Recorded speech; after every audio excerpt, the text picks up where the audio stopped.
Good evening, and welcome to Tinker Tailor's Solder Fry, the Let's Try program here on the mighty Loading Ready Run Video Entertainment Network. Tonight, we have Alex joining us today to bring the woodwork back to play, it seems. Yes, I got busy off stream, as you might see, because we're going to start with a show and tell, and then we'll talk about what I want to make. I'm super excited. Yeah, let's just jump right into it. What do we have on the bench today here? Because this certainly isn't the guillotine. No, this is my workbench, Ooh. which has been my home project for like months and months, because I keep adding stuff to it. Mhm. So, I saw a couple of YouTube videos on like mini workbenches that were like suitable for apartments, Mm-hmm. and I was like, Which is not something you normally hear. I'll have that. And then I built one loosely based on the specs that I saw there, and then I started changing a bunch of stuff and adding things.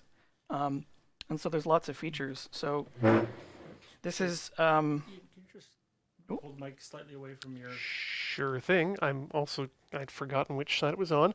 I'm also going to take this time to remind all you out there that if you'd like to support the work we do here at Tinker Tailor Solder Fry on all of the Loading Ready Run Video Entertainment Network, check out patreon.com/Loading Ready Run and throw us some of the shekels or dineros or dollars or bullion. Yeah, bullion. Well, I don't know if they take bullion. Krugerrands. They should take bullion and They should. Krugerrands. Write the Jack and let him know that we need more currency options. All right.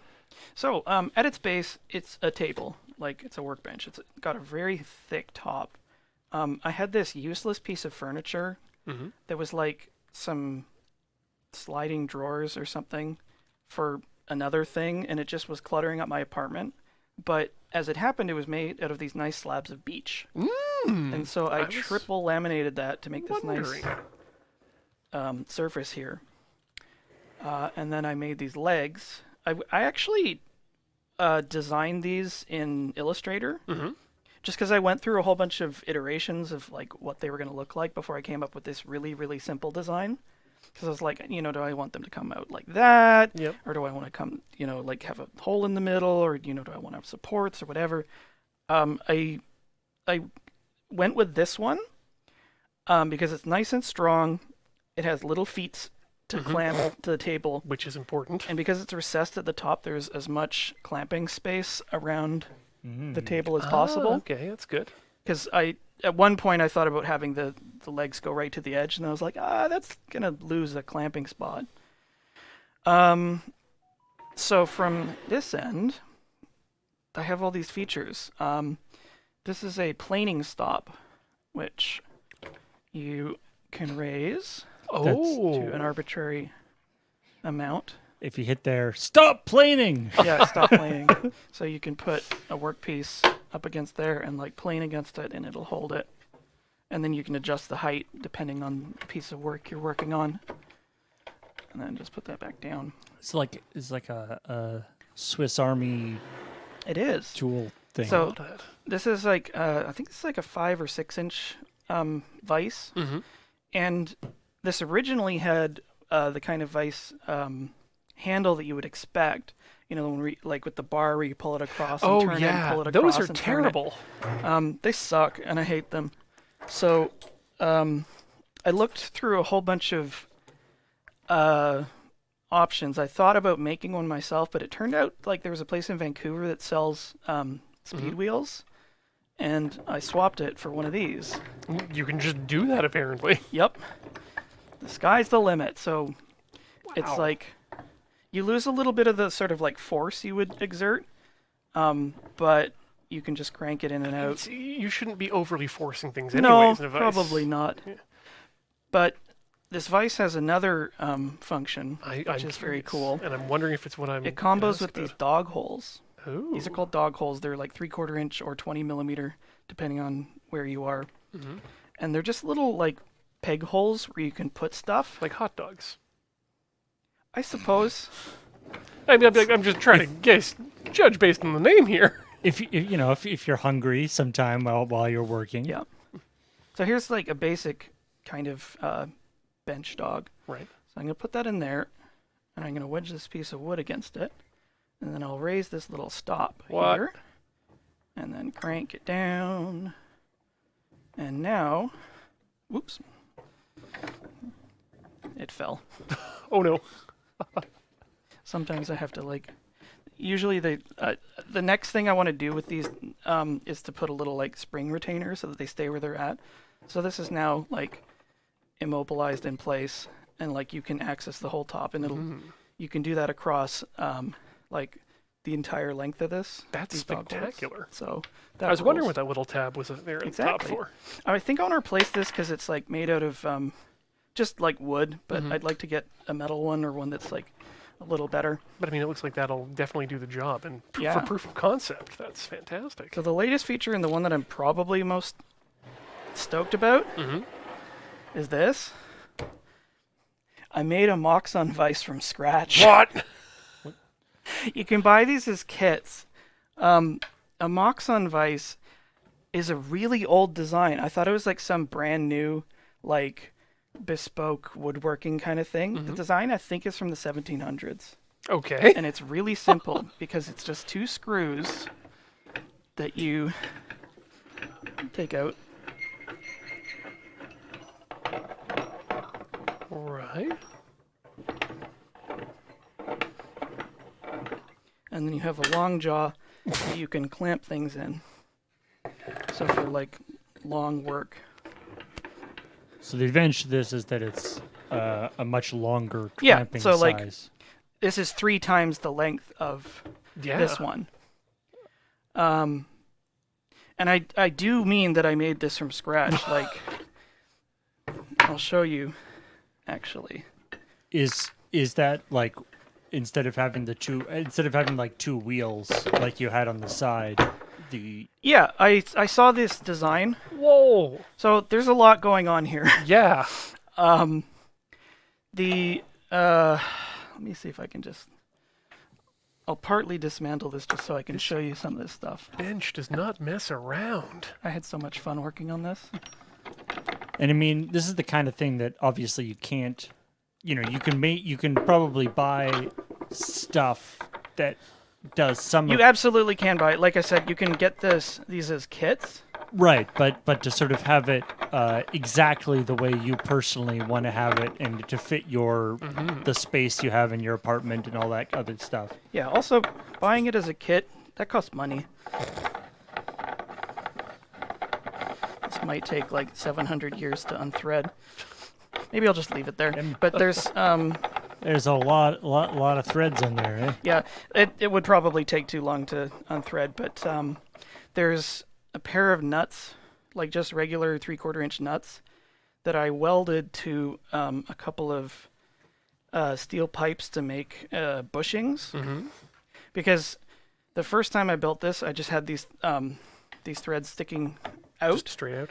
and they would sort of bind on the wood, and then they would flex Oh, up and down. that's no good. So I made these bushings, and then that's held down by this bar here. And then these handles, I just like made with a whole bunch of work on the lathe and welder. Very nice. So it's just like you have just like a piece of, I think this is like 1-inch steel that I like bored a hole in, and then I drilled and tapped it for a grub screw. And then I just found some round rod that I like cut at about 30-degree angle, I want to say. And these little balls on the end are from my old shower curtain. The hooks like had these perfect spheres on the Wow. end, and I was like, ooh. And they were solid, or And, at least well, thick enough to. They're at least thick enough to work for this. Like initially I was just going to thread and tap them, but the stems were kind of like wibbly. So these are actually like threaded and tapped, and then they're welded.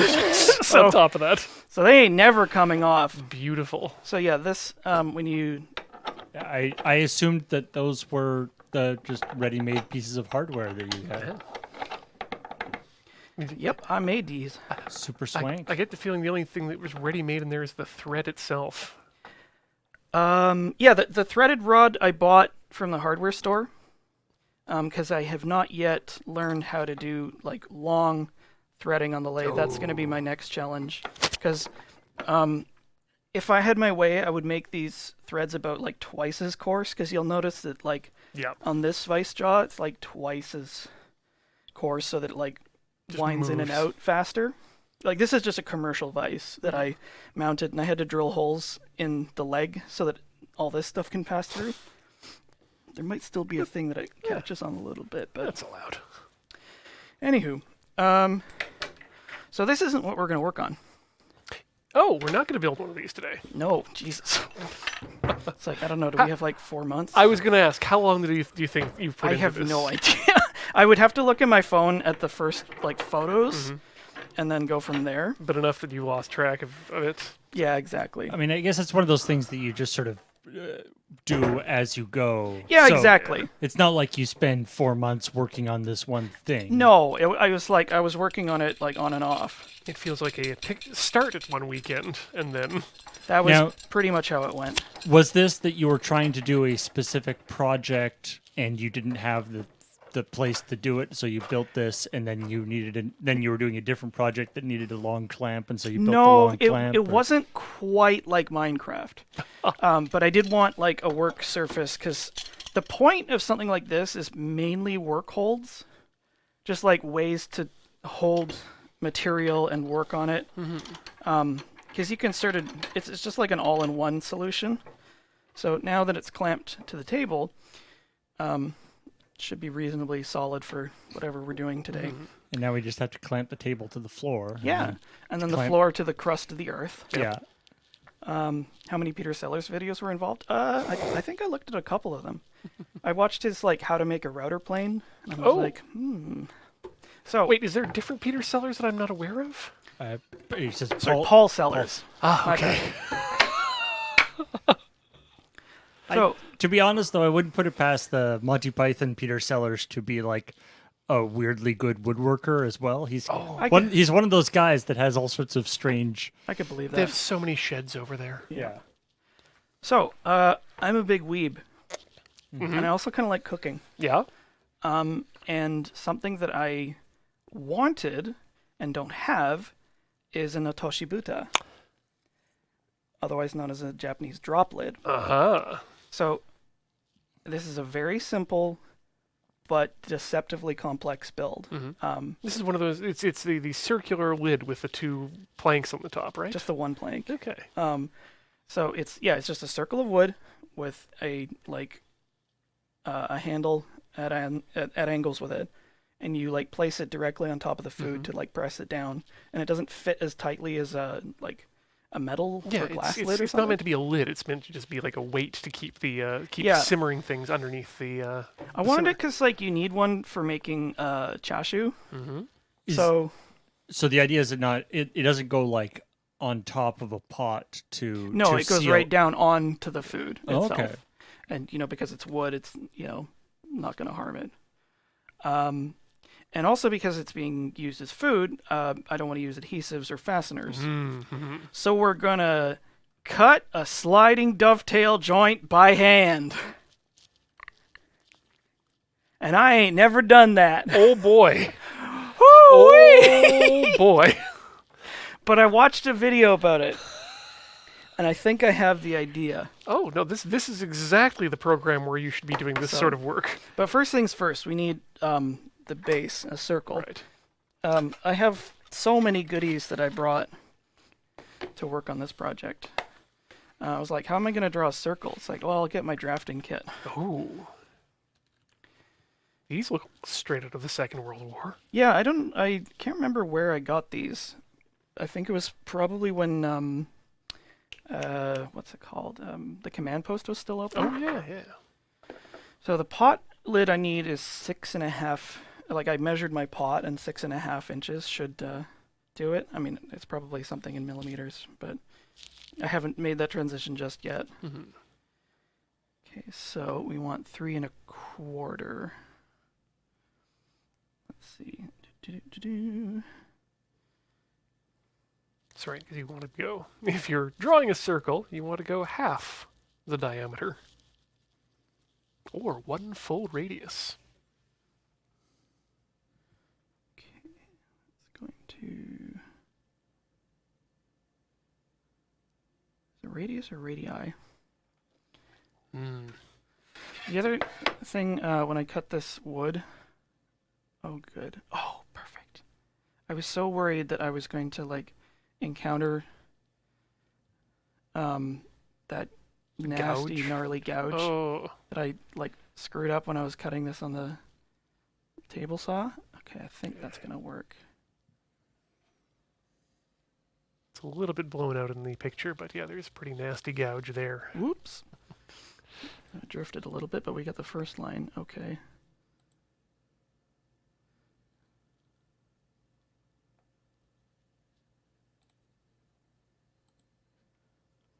Yeah, so it's the innermost circle.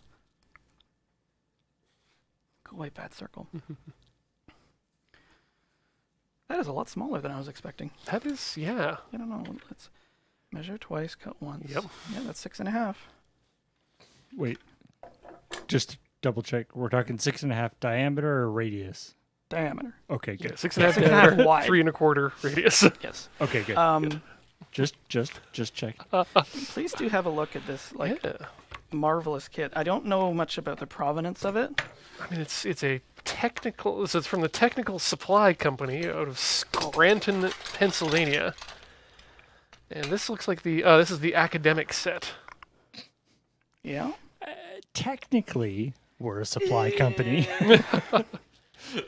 I'm very impressed with the lead holders and removable pins. Like this is clearly not a draft or a not a set to be bought every year Yeah. for 30 levels maths.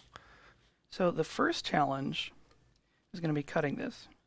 And I'm cheating. Well, I'm not cheating. I'm going to make a real bad joke.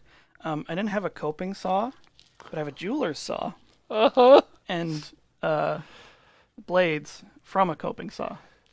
So So you made it cope. we are coping. Okay. This is cope here. We're gonna make it. So I'm just trying to think what's going to be the best way to hold this while I cut it. If I want to come at it sideways, or actually if I want to try trimming off like the front and side and then do less work with the coping saw. Let's maybe do that. Mm-hmm. Let's hog off.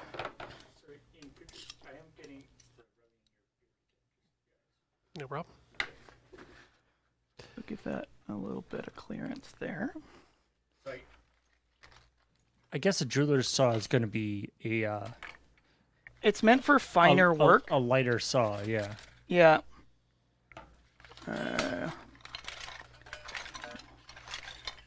So like, it's not supposed to be doing this, but It I'm will hoping work. that it will manage because it's not terribly thick material. Right, I can stand up. Boop, boop, boop. This will also give us a chance to sort of like get warmed up on things. So we'll take our marking knife, Hey. make our knife wall. They talk a lot about knife walls and stuff. I'm pretty sure that's a magic spell in D&D. I believe it. Knife wall. Yep. It's just unlimited blade works. God damn it, Ian. So the reason, like, I was looking up how you, like, properly do saw cuts. And apparently it's like this. There's a lot of prep involved. Yeah, there's a lot more prep involved than I expected. I mean, I'm going overboard because, like, this is just a very rough cut. But, That's like the saw equivalent of doing a pilot hole, I guess. yeah. We're using the chisel, my widest chisel, to make a little groove here. I'm just going to go back over that. Oops. Come on. Yeah, this will maybe like get me used to how the material is going to behave or misbehave. Yeah, if it's for me, my first thought would be to grab a router, and then the second router running at a much slower velocity. Wait. You would do this with you would have two routers Well, yeah, going rather- at the same time. Well, yeah. Rather than try and eyeball a circle with one router on a stationary piece of wood, why not let the piece of wood itself move in a circular fashion and then bring the router to the edge? You are a man without equal. I think I've just invented a lathe. Yeah, I guess so. Okay, so best angle for this.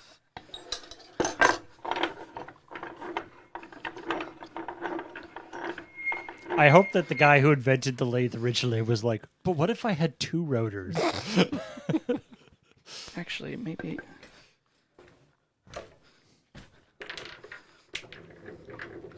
We'll do like halfway Okay. on this, and then we'll come back. And then move into it. Again, this is like a really rough cut. So, Whoa! Whoa. Now, speaking of being a weeb, yeah, these are you- Japanese Japanese push saws, hand saws, pull saws. pull saws, Yeah, right? they cut on the pull stroke, which And which is have I believe have gotten a lot of popularity in the last little while in They're terms great. of woodworking. Yes. they're not like the be all end all as you would expect. They're just like different, and of course I like them because I'm a giant dork. But it's really great. They can be thinner because since they're pulling, it straightens the blade out. Yes. And keeps Right. it You straight. don't have that like wibble wobble when you're from the push part. Yeah. Now, am I correct to understand too that the angles of the teeth in Japanese blades are all parallel rather than don't back know. and forth the way that they are in an American saw?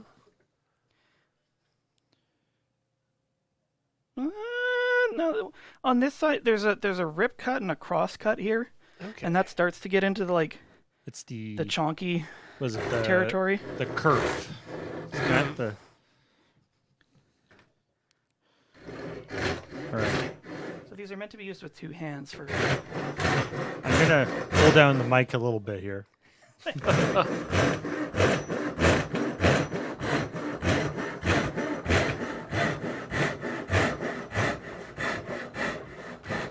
That just goes right through. Yeah, this is for with the grain, and then the other one is across. Whoa! You okay? Is that me again? Alex, sorry, on something just kicked on Alex's butt. Oh, completely.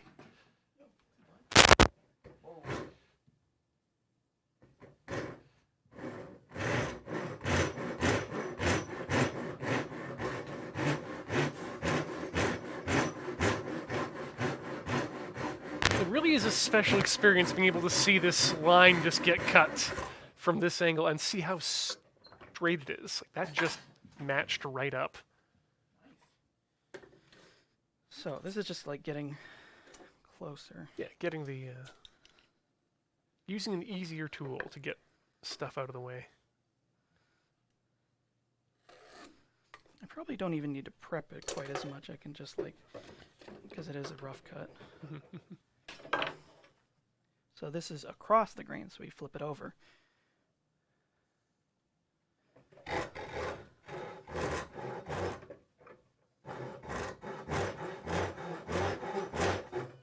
Actually, you know what? Try clamping in here so that I have more area. Also, I definitely don't want an excuse to use this for the first time.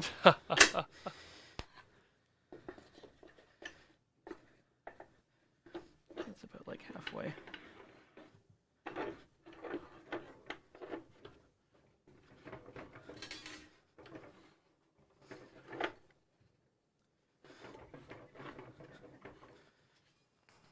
This is also like probably more stable.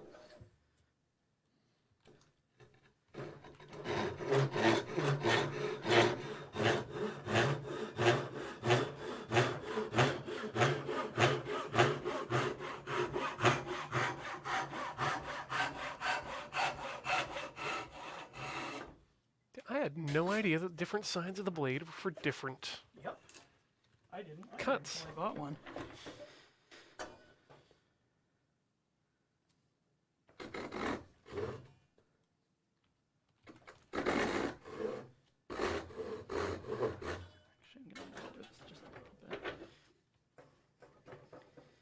bit more level.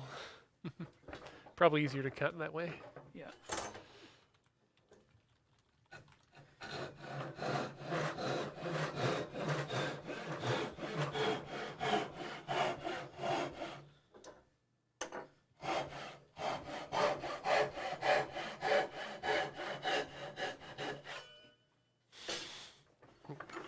They also make the coolest noises. Yeah.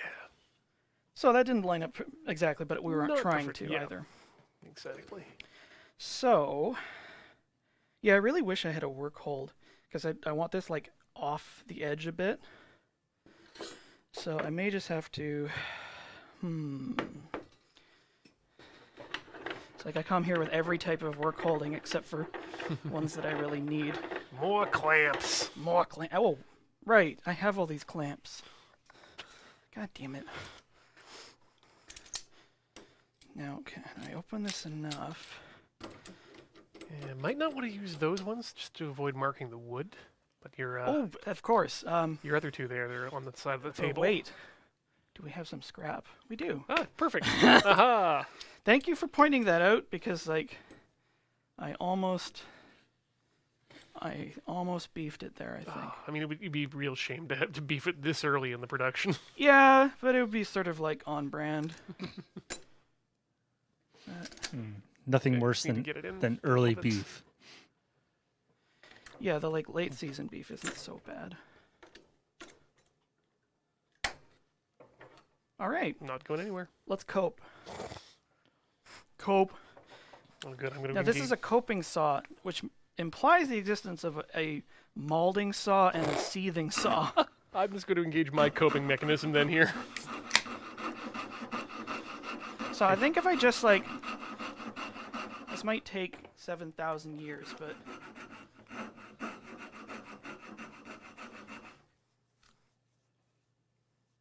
actually the other way we could do this is just by like, so like 4 corners, we could do 8, and then like do that. Yeah, actually, we can nibble away at it. So I'm just gonna. Partly because like this, sorry, No worries. I've got my eyes on the blade. this handsaw is.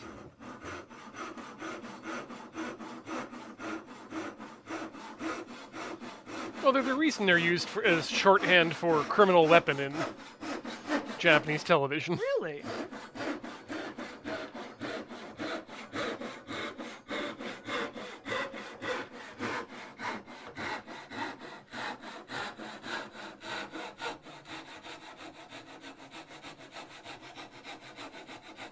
I don't think it would be a very effective murder weapon. I'm gonna change how I'm clamping the table a little bit.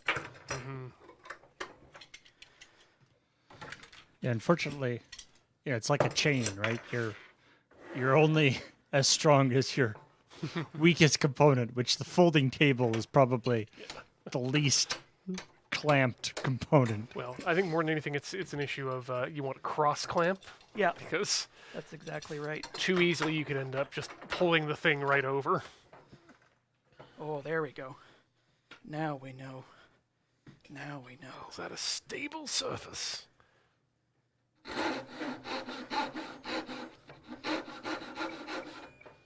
That's across the grain.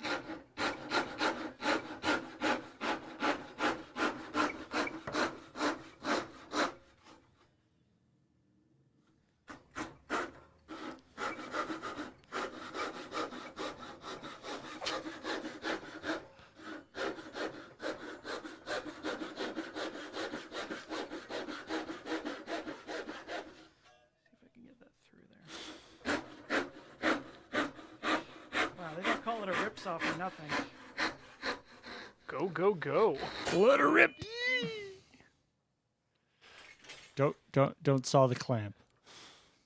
Yeah, that would be worse for the saw than for Yeah. the clamp. Yeah, these provide a good clean cut. They're lovely saws. I quite enjoy them. So we'll take the corners off.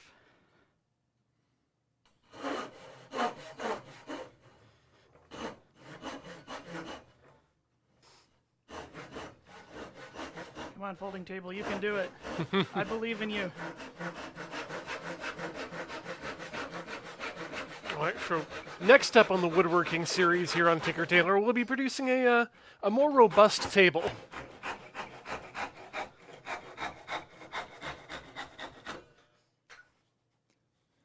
This is also, I mean, to be fair, this is actually one of the heaviest folding tables, It is true that we have.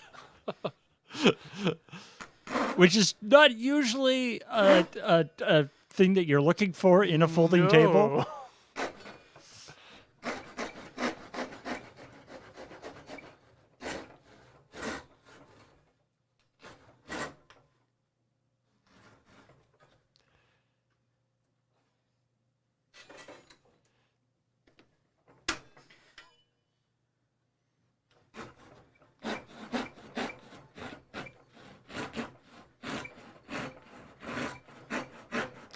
So I see your octagonal shape there. I'm going to say, are we sure we don't want to quickly pivot into making a very small crokinole board? I mean, maybe you could have it reversible, like flip it over. What's all right? So first you make an octagon, and then a whatever 16 sides is, Yeah. and then a 32-sided thing, and then a 64-sided thing, and you And we carry on until we like and split into a helium atom. you carry on into infinity because it will never be perfectly circular. Just more triangles. All right.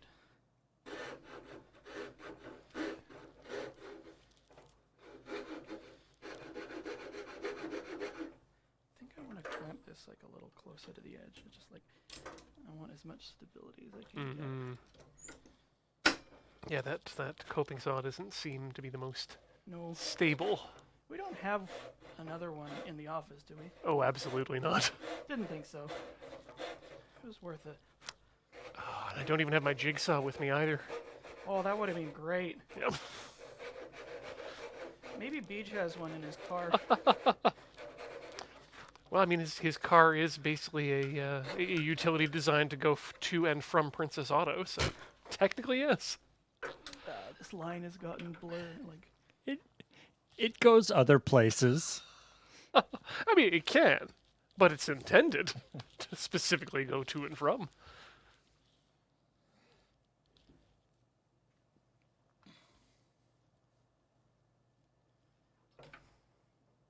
Yeah, I don't think we have anything particularly.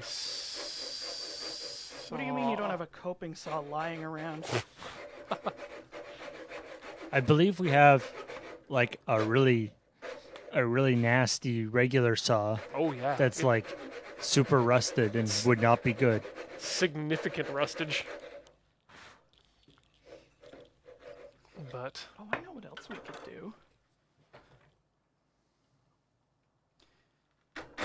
oh yeah, just chunks.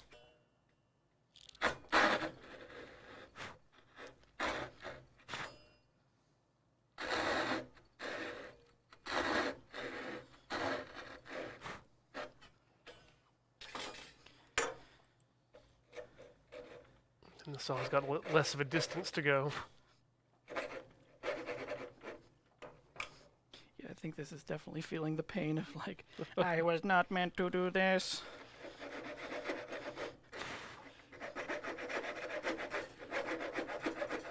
It is also like bouncing all over the place.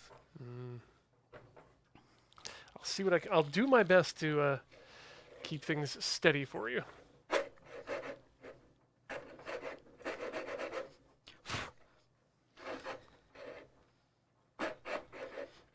One of the other conveniences of this workbench is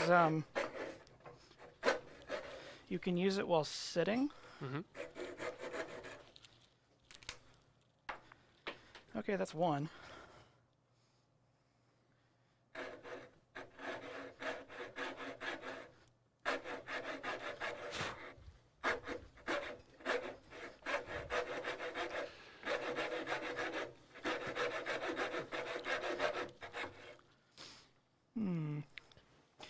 if it might, because this is like, I'm struggling with this so much more than I thought I would. Mm-hmm. Yeah, it's worth trying. I mean, we may just like subdivide this repeatedly.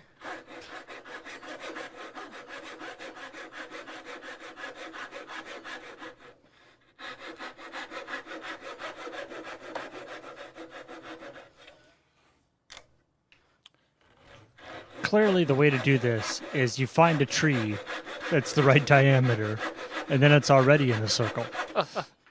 What was that? If you find a tree that's the right diameter, it's already in a circle. Problem solved. Oh, for sure. But the circle trees are like an endangered species. Okay, yeah, that's...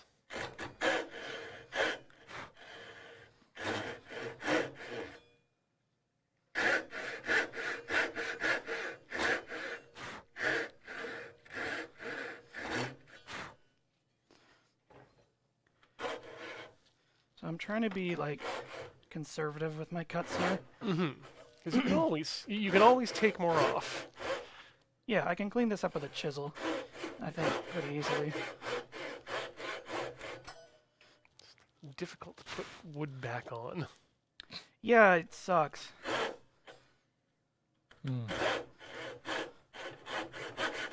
Again, trees do a really good job of it. Just very slow, usually one layer a year.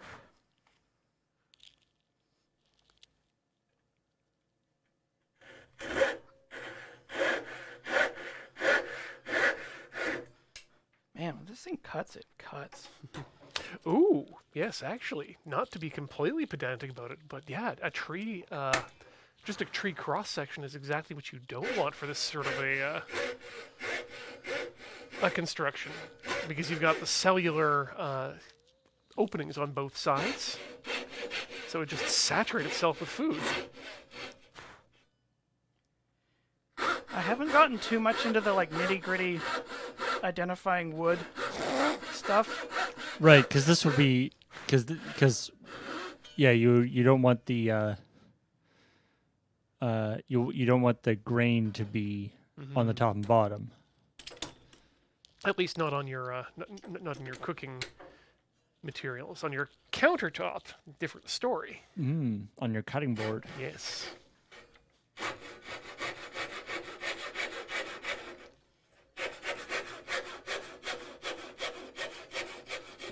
But yeah, it's actually interesting you brought that up out earlier, Alex, for the finishes. That I use mineral oil on my cutting board because it is a food safe oil. I was surprised by that. It's petroleum derived, but totally inert. Yep, that's why they give it to people to make them poop. I mean, okay. That was a knowledge. And one you can not escape from. Although it is one of those names that you're like slightly, it's like it's mineral oil. What mineral? Yeah. Don't worry about it. Yeah. Oh, you know, all the good ones. So not arsenic.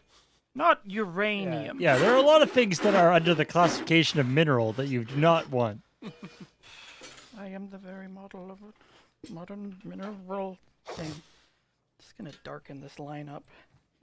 But unfortunately, like I'm standing in the light. Oh, yeah. God damn it. Draw a perfect circle. First try only.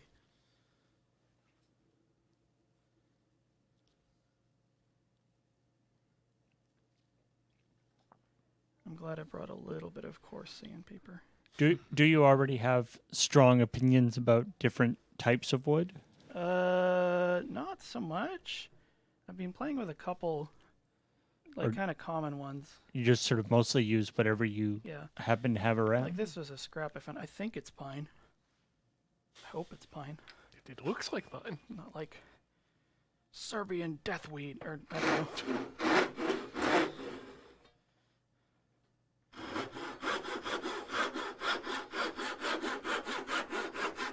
I looked up what the like proper wood to make this out of was, and it's all like weirdo species that are native to Japan Yeah. and cost like $50 a board foot. I can imagine there's like some sort of like, oh, you make it with super special cherry wood, and it imparts, a flavor, a certain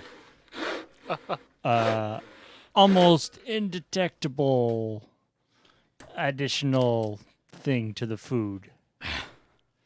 It's one of those like I guess assassin wood. They call it, one of those like, oh, these the grapes from this vineyard grew beside a tree that was an apple tree, and so there's some cross. That's why it tastes like apples. yes, clearly. I have legitimately heard that as like a description of a wine thing. Homeopathic umami. Ugh. Yeah.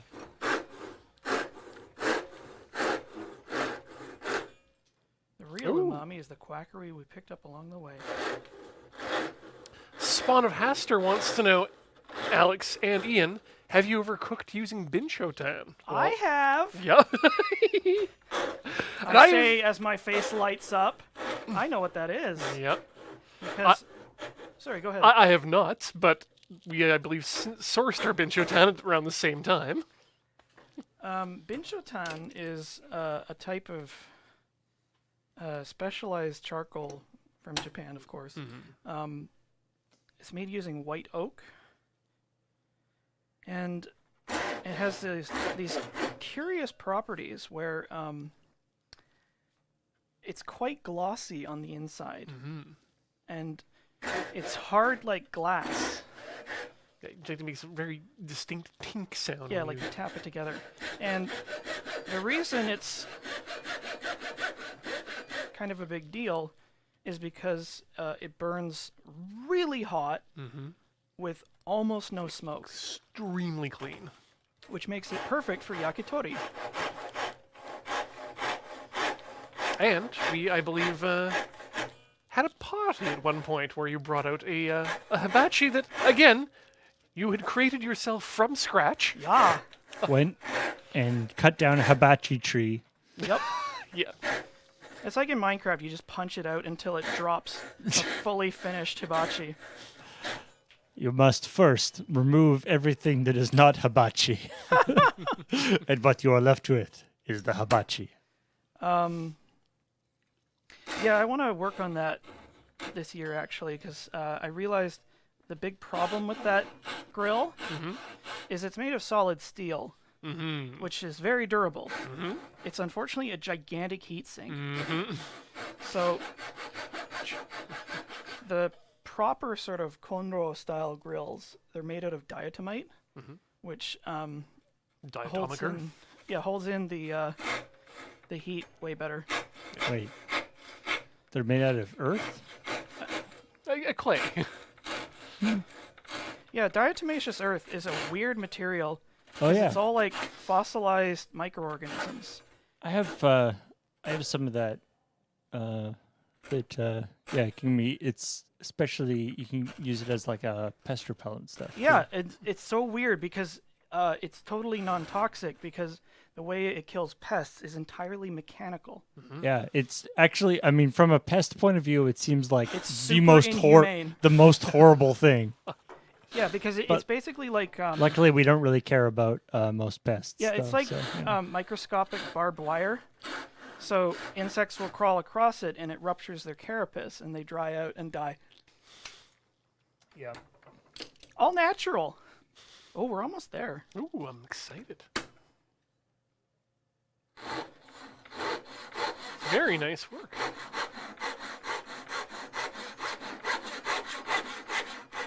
I didn't realize you could make clay out of it, though.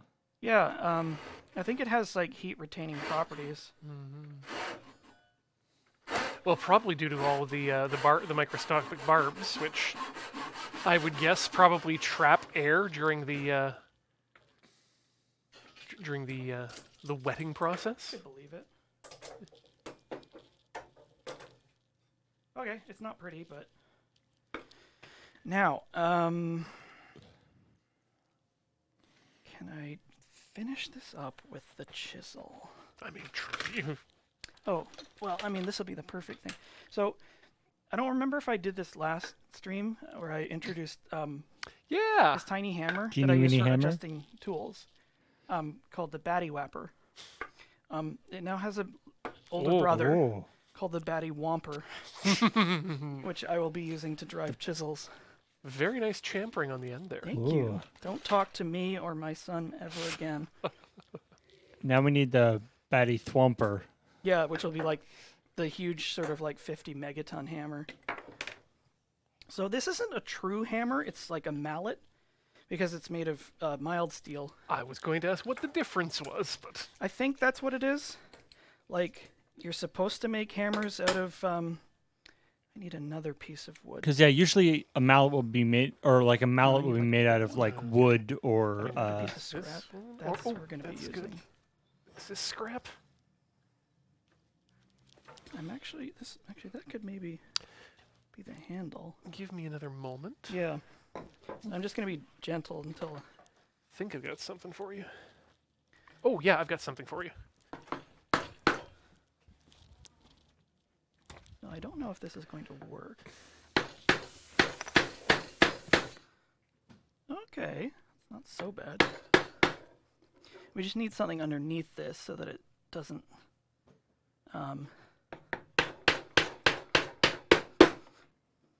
completely shit up everything.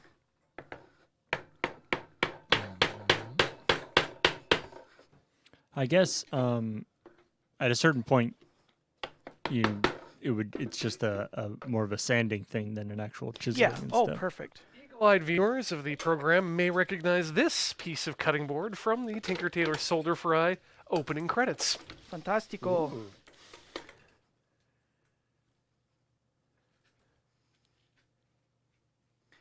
There you go. Now you're centered. There we go. Okay, so the angle of all these lights is a little weird. This what I'm doing is called chopping. That's the real ass name for it. Chopping with a chisel. Yep. There's like chopping and paring and a bunch of other stuff you can do. Now, how often do you go about sharpening your chisels? As often as I can, because I'm still working on getting my technique right. They're never as sharp as I want them to be. Like, I want them to be blisteringly, like, anime sharp. If you don't look at them. I just got a new set of stones, diamond stones, that a kindly viewer picked up Very nice. for me off my Amazon wish list. Wet so I'm gonna try stones, I those. assume. I have some whetstones that I love, again, because they're Japanese. Like, I'll fully cop to being like, Oh. There's no shame on this program yeah, that's for fair. the weebery. We're all Baka Gaijin here. There was a new design for some knife sharpening at least that I saw come out of Germany. Oh, yeah. It was apparently just a hobby of theirs for most of the pandemic until it figured it out. Oh, yeah. And their design was to put the stones on the end of what amounts to just a cylinder, like a can of soup. And then they take a block of wood and cut the end of it to be at 40 or at 15 degrees, or Okay. whatever degree you want your knife to be. And then you put magnets in it. So you put the piece of, you put the knife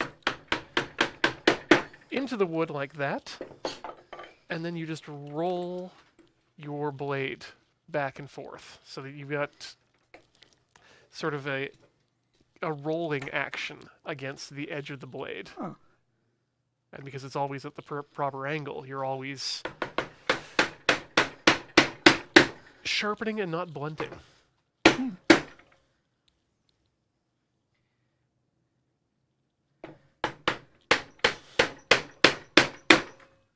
I mean, I think what there's sort of Japanese woodworking tools and stuff. As with a lot of things, from especially older things from Japan. There's this. It's so fascinating because they were isolated for so long. Both sort of self-imposed and otherwise. Open the country. They came out with a lot of. They sort of built up this kind of stuff without the kind of cross-pollination that was so prevalent in Europe and whatever. Yes. And so they had to do the same job sculpting wood, but they did it in their, came up with a whole different set of tools to do it with, which is just quite fascinating. Well, it becomes very interesting to see how culture builds up that way, because how you make your tools or how you make what you make is influenced based on what the culture desires. Right, yeah. And then so what you make influences how you make it based on what sort of tools and methods you have available to you. So it really becomes this complete roundabout where everything influences each other. Mm-hmm. Very Galapagos type of idea of evolution there, rather than the, as you say, Paul, the rest of the world where everything else is completely... Yeah, and so there's obviously all the things that make up the various aspects of a various aspects of society in terms of different projects that need to be done and things that need to be built and things all have to happen. But they started from a completely different place and sort of ended up with different sets. So it's neat to be able to, we're at the point now in the world where we can, sort of cross-pollinate and have all sorts of different influences from all over the place. And so now, now you have Japanese saws that are influenced by, Western saws and And vice versa. vice versa. Things go back and forth across and mess around with different things. It's always fascinating. And yet, for some reason, it took us this long to do the research necessary to figure out what was up with Roman concrete. Have we figured that out yet? Yes, Holy. it's quicklime. That's all it is. It's almost disappointing. Well, it's... Yeah, a little bit. But apparently just the addition of quicklime to the cement meant that whenever a crack occurred and water got in, the quicklime would just reform itself to be a self-sealing for the crack. That is very good looking. Too bad. I think I might do like the final finishing work off stream. But I think this is in good enough shape that we can start on the next part. Well, that's And I fantastic. think we're up to our first hour. So. Because, yes, you are Perfect timing. exactly right. So we're going to take a short break here to get up, swap our fluids, stretch our legs. You at home should do the same, and we'll be back in just a few minutes with more Tinker Tailor Solder Fry. Don't go all the way away.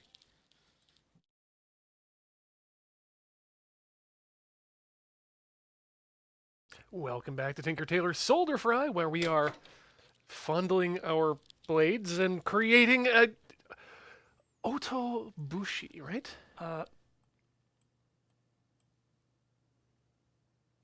It's gone completely out of my head. Otomobushi? Look, I've been neck deep in kanji recently, learning other things. Otoshibuta. Otoshibuta. There we go. Thank you. What? Okay. What were you guys saying? I don't know. Probably something wildly Yeah. offensive. Okay, Look, so all I know right now is that the kanji for power is called that because who has more power than the Power Rangers? And they're locking up Ricky. So that's how you get the Onmia readings of Roku and Riki. what? It's a kanji study guide that uses mnemonics, which I find it actually really helped me. So All right.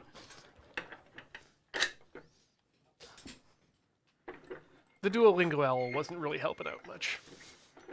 Is that the one that all the streamers use or shill is Babel. Babel, yes.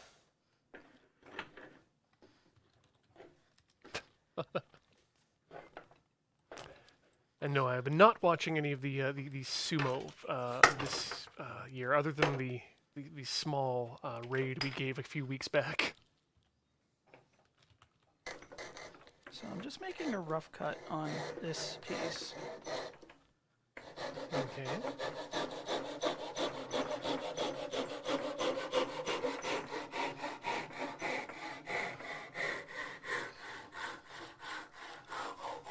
Because one of the tips I got is make your pieces what is called proud, which is oversized, so you can trim it down.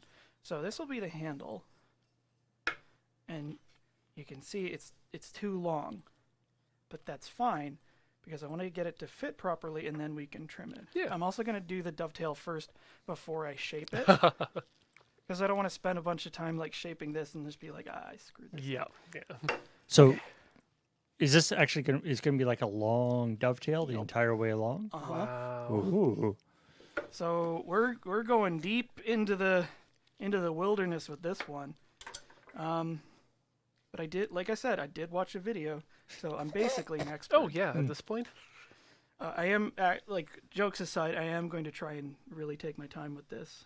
Is that the traditional way of attaching the handle to the I thing? believe so. Okay, so we have still our center point from when we used the compass, which is good.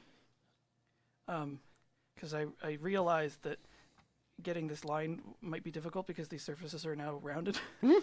Yeah, It's okay, it's okay. We can do that. But again, you'd probably want to be roughing it out of the circle before you make the dovetail anyway. Oops. Okay, so it's 3/4 inch. Let's find out what that is in millimeters. It's like 20 millimeters. So like 10 and 10.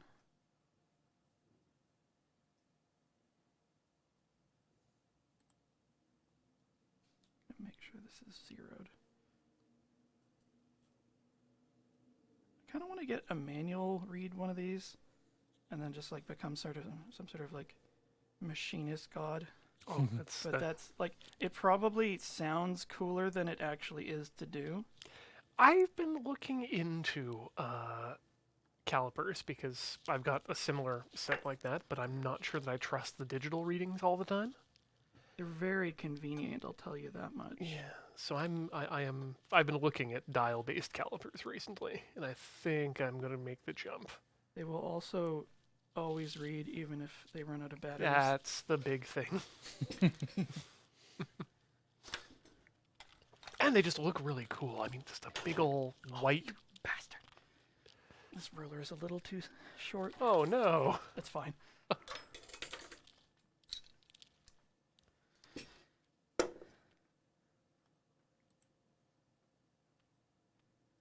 yeah, I'm gonna make this a little too tight. Well, we'll see. I'm gonna check it with our workpiece. So we're gonna measure twice, cut once. That is the meme. Is that a meme or is that No, it's that's just just like good woodworking advice? That's not even just woodworking advice. That's like fabrication advice. Life. One could argue that any piece of information that spreads and finds its Oh, its I was niche. way off. Ooh. Okay, yeah, this is why we measured. How did I fuck that up so bad? Huh.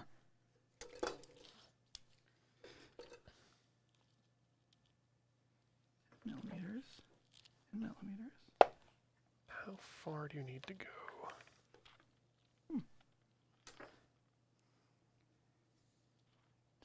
Maybe it was like, let's try 9. And then like, do you have an eraser? Not in the kit I have with me. I would love to have an eraser right about now. Actually, give me 1 second. I think I see one over here that might be useful. Just chisel the top off. Yeah. Hmm. Ooh, I those think are the erasers pretty on these are pretty bad. old. They might work though. But oh wait, here's one. Perfect. But again, for There you go. Thank you. wood has a little bit more. Actually, a mechanical pencil is probably better for like writing lines anyway. Oh yeah, absolutely. You know exactly how big your curve is. 0.5 millimeter. Curve. Whoa! Also, I really fucked up. Look at the angle that I drew this on. I'm gonna start again. That's not parallel.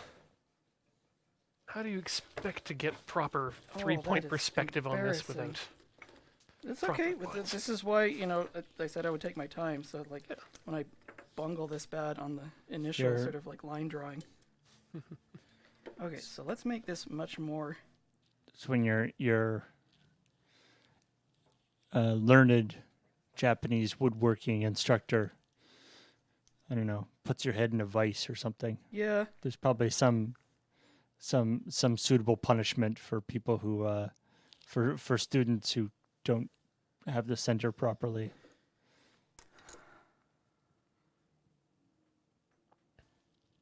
And of course, we can take like a little bit off this face. Actually, I'm gonna check this. There. That's a lot closer to what I want. Okay.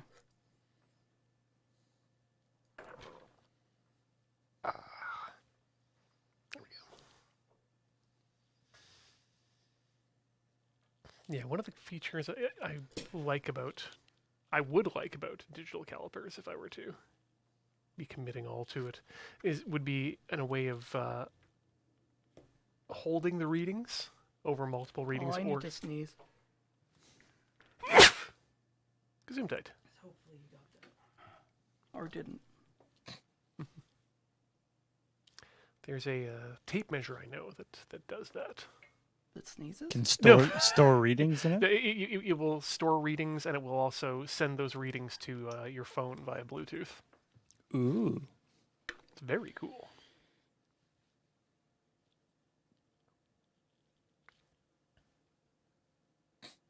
That's like, I like that there's like the two, what I really want is an old school analog calipers, because that way, they still work even if you don't have batteries. Yes. And then the other half is these calipers send the things via Bluetooth to my phone. Look, I wouldn't need the Bluetooth sending if I could get unpaid assistance.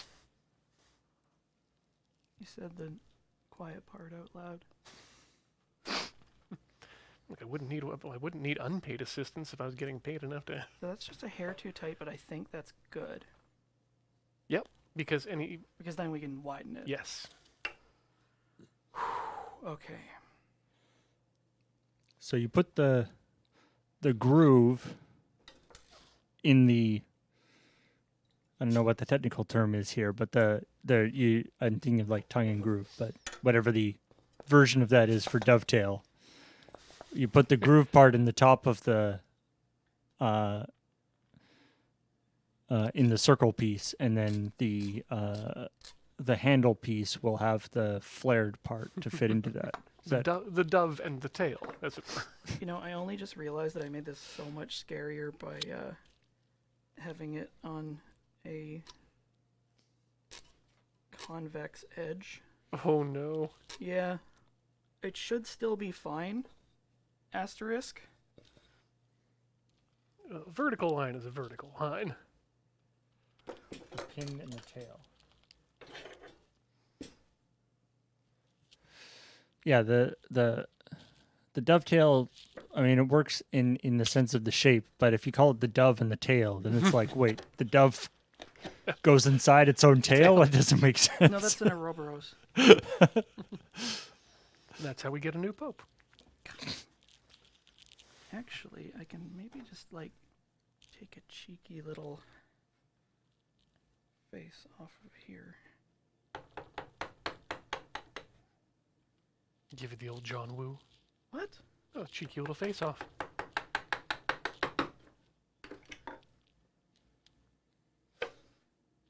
think he directed that. Now I'm unsure.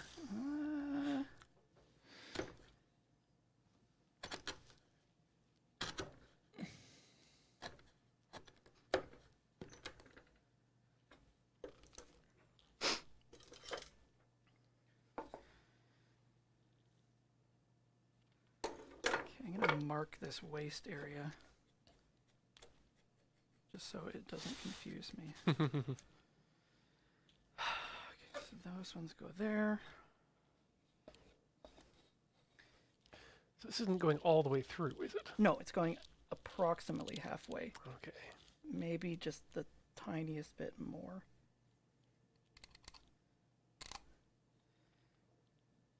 I drew the center line. Oh well.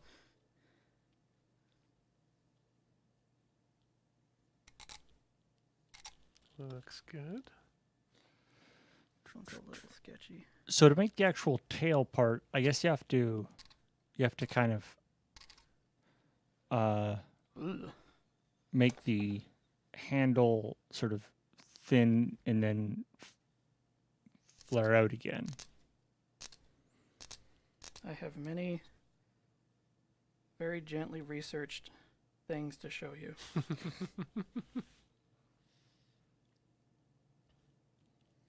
I'm excited for the tricks.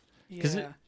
I guess obviously it makes sense when you're dealing with food and stuff. Obviously you don't want to like put a bunch of wood glue on it to hold it in place. It makes sense that Yeah, I'm there's thinking very joinery. carefully about this so that I don't like totally hose myself. Because that's also 20 millimeters, so this will be 10.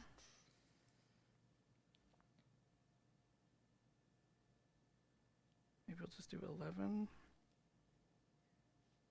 How about 12? 12 is a nice number. Mm-hmm. And plus, it means you've got an extra you've got 1 millimeter on each side rather than 1 millimeter to split between the two of them.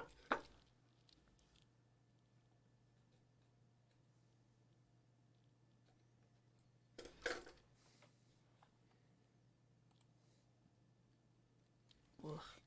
This end grain is like not the best for me to be working against, but I'm still reasonably sure this will work. God, please work. I do have some secret weapons. Well, it's not the first show of the year, so if we if anything is unsuccessful, it's okay. Oh, that's fugly. Oh well. Okay, secret weapon number 1. Oh, whoa, whoa, whoa. This is a dovetail guide I made earlier. Mm-hmm. Ooh. So, if you want to zoom in on that, 15 degrees. I'll move it as well. So, that's 15 degrees on either side. So I'm going to use that to mark the female side of this, and then possibly to do the other one. Again, I made this for use on square pieces, so using it on round ones will be Ooh. fascinating. But it should be still fine. Right. The other thing that I need to do. So I've drawn out a perfectly straight dovetail. You remember I said that this is a tapered dovetail. Yes. So the way I saw that this done was that you draw it straight and then you like can draw the taper afterwards. So we're going to leave this side straight, and then this side will taper in a little bit. Just a little bit. How much is a little bit? Now, is the taper there to ensure that it stays tight? or- Yep. Okay. That was 3 millimeters. I like 3 millimeters. I guess the nice thing is, if it's once it's fitted together, if you're putting it down into something that is, underwater or not water, but something that's boiling or whatever, Mm-hmm. it's going to, the wood will probably like swell slightly and tighten. Prevent that joint from moving That at would be all. the hope. Mm-hmm. From that corner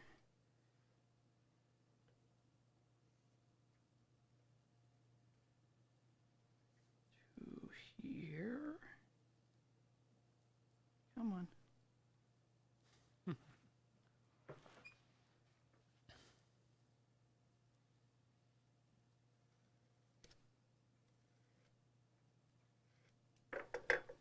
Actually, now this is a question only you may be able to answer because Yep. you've done the research.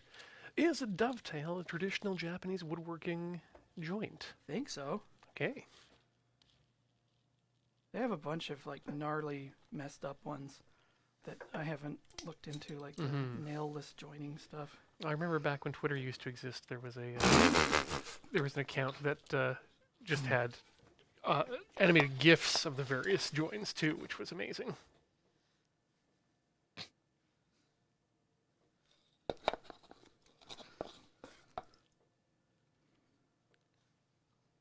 Not expecting to see anything like a locking Tetris join today, but I'm A definitely Tetris getting joint some, doesn't like, work very well because super hard the moment mode. you put it together, it disappears and then you're stuck. Okay, so now I need to think. That is going to be in there. So it has to come in. Why does There's those like, those competency tests that are like, how good is your three-dimensional visualization and stuff? They should just make you do this.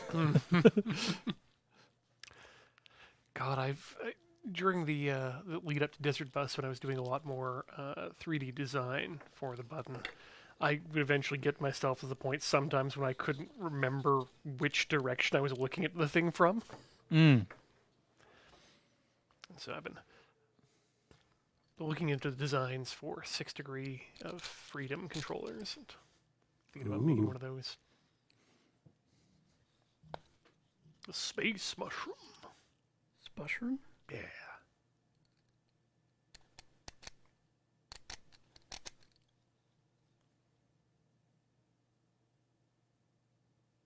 Also had to spend a few minutes counting out in my head all the various degrees of freedom. You got X, Y, okay, that's one. Or you got X, that's one. Y is the second one. Z, then rotation, then angle left. Yeah, and I think that's it. I remember that when then sort of I guess it's the current generation or maybe even the last generation of like 5 or 4. controllers came out. Yeah. And it was like with 6-axis control and being like, wait, I thought there were only 3 axes. Yeah. Where are the other 3 axes coming from? You can't just make up new axes. How does this controller control time? Show me. Concerned that I have confounded myself. I think I had it up to this point, and now I'm having doubts. Talk it out.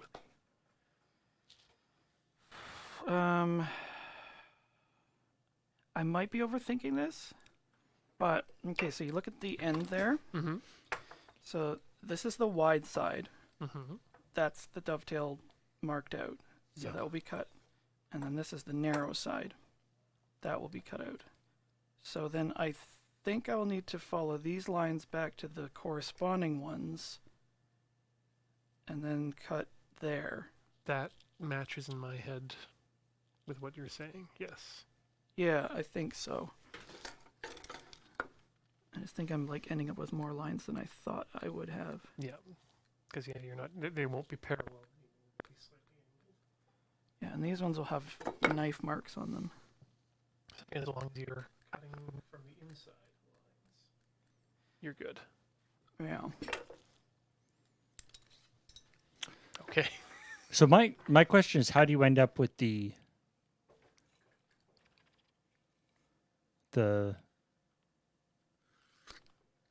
tail part on the other piece? One thing at a time, Paul. Okay. Do you make the entire thing narrower so that the bottom? Anyway. But I'm sure you know what you're doing.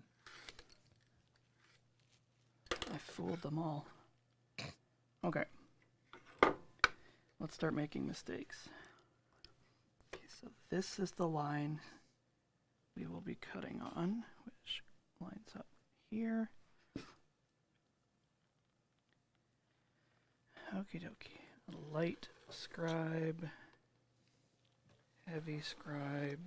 This is on the waist side, which is inward. Why So does we're now committed to that. That was that technology that you could put a CD into your Thank CD you. burner upside down Thank you, Paul. and like print Right. with the CD burner's laser on the other side. It was such a cool idea. Really? So it meant you could get basically a monochrome printed CD. But with, I don't think it did the reflections quite as well, but it was still cool.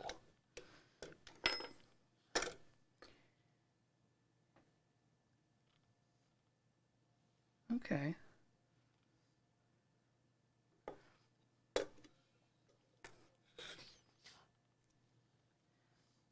Still on the waist side of the piece.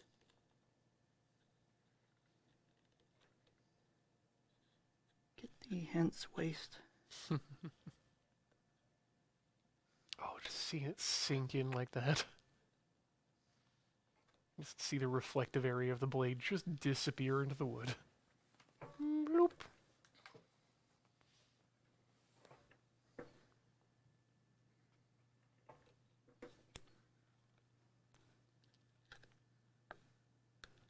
Oh, here we go. Oh damn, that came out like pretty nice. Now we're woodworking.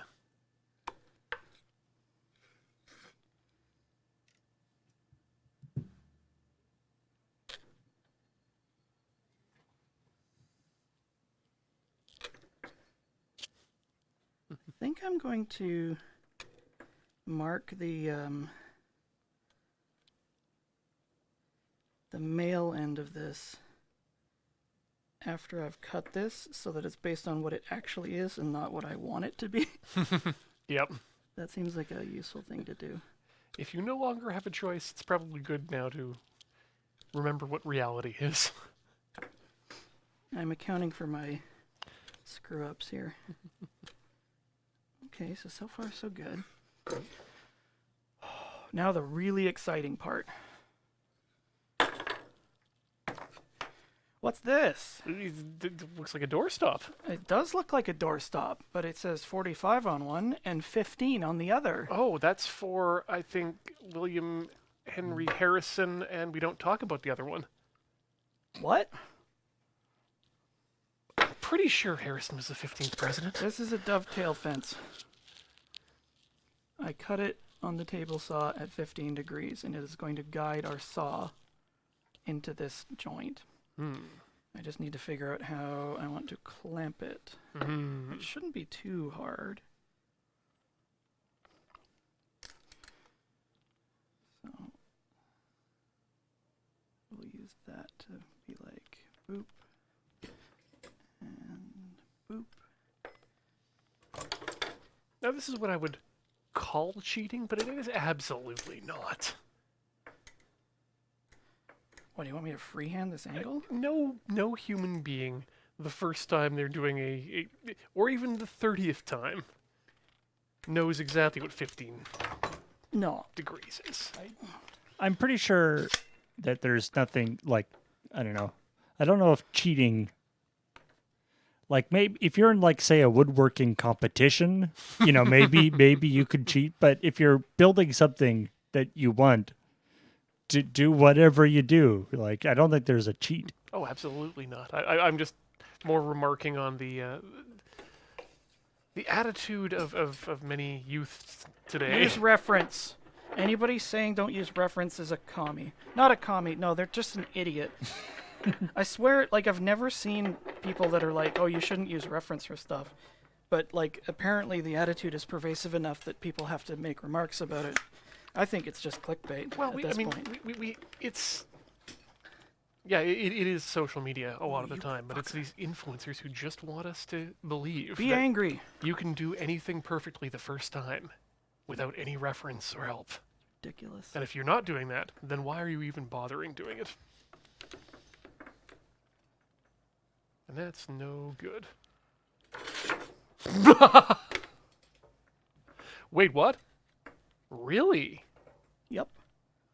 How else did you think I was going to do this? I thought you were going to chisel it out all the way No. along, but no. God.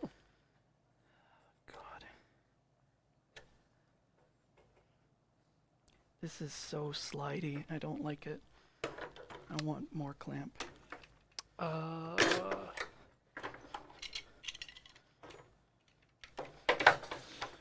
Yes. You need to tilt the entire table 15 degrees so that you can be cutting at, straight up and down. Now that's smart.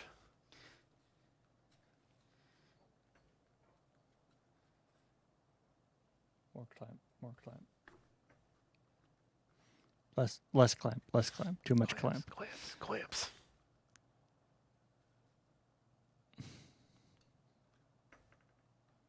Yeah, this is a tough bit because you've got to make sure the clamps are tight, but you also... That they don't drift.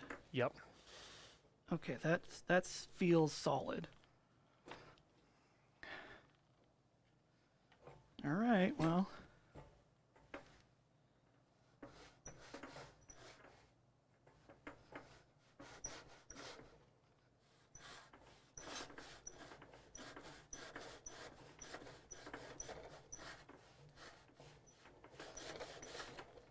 I think that other piece of wood is not quite the same. Huh. It's a slightly different diameter than the other one, I guess. I think it's actually just like being clamped really hard. So I'm following the line here. It's fascinating because when you're doing that on screen, because it's a mirror edge on the edge of the saw, it just looks like nothing's happening. Yeah. It's also a pretty subtle cut.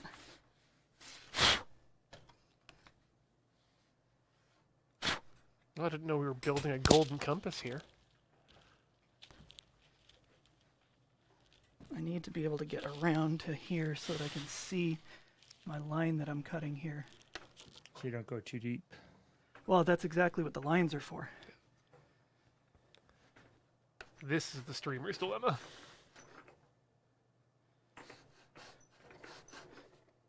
It's looking good. Okay. Ooh.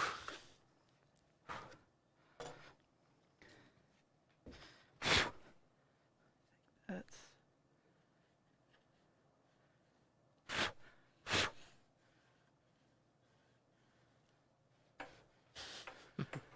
I'm going to fight back against the chat there just a bit. Princess Intel, accent MSG, not even a food cheat. That's just a standard ingredient.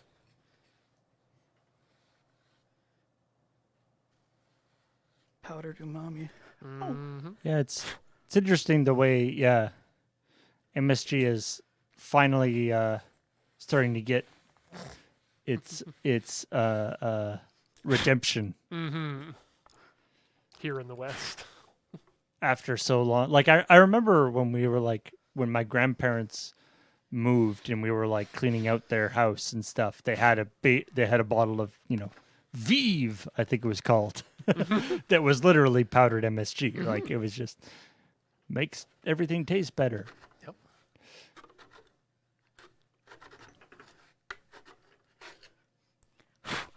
I think we did it. Show me. So that followed there. Oh And that followed there. yeah. So that's a little tight, but that's fine because You then got we room can to just work with. trim it. So now we just do that again. And clench. Mm-hmm. And that's what these are for.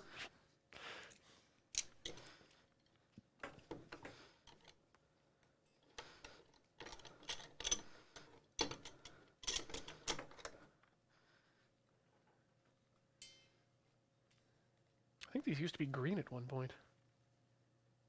Oh, no, that was just the color that my grandfather used to paint his tools to make them recognizable. Oh, nice. You just have like a green mark on all the tools? Yeah. I think he'd occasionally get together and do welding or what have you with other people in the neighborhood around West Hawk, Alberta. That's a good strategy.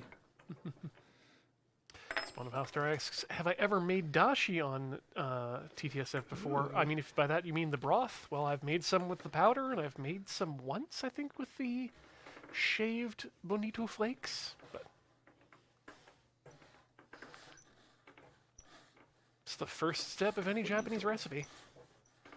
Well, not If you all. want to make apple pie from scratch, you must first brew some dashi. You must first shave fish flakes into an impossibly Son of the bitch. thin I didn't need that knuckle anyway. neck.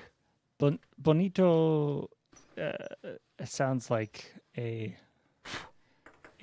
small Italian child. It really does, Hey, doesn't it? bonito. Like maybe a show like Caillou or something. Like it's the Adventures of Bonito. Bonito. Benita, that was it. Different name, but close.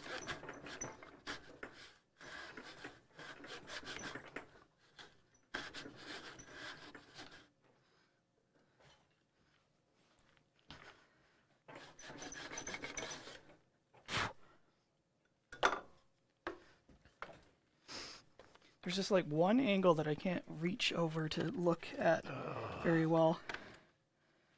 And it's very confounding. I mean, you are allowed to go across to the other side if you like and saw from there. But I don't think I could actually do that. Oh, there we go. Oh, okay. I think we are there. And now we'll make sure that we didn't high side it.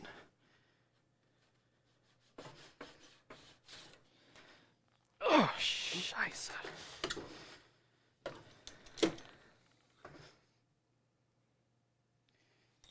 Actually stopped a little shy. I might need to go back and do a bit more. This side is good. So then you use the chisel to get out the bottom part, eh? Yes, exactly.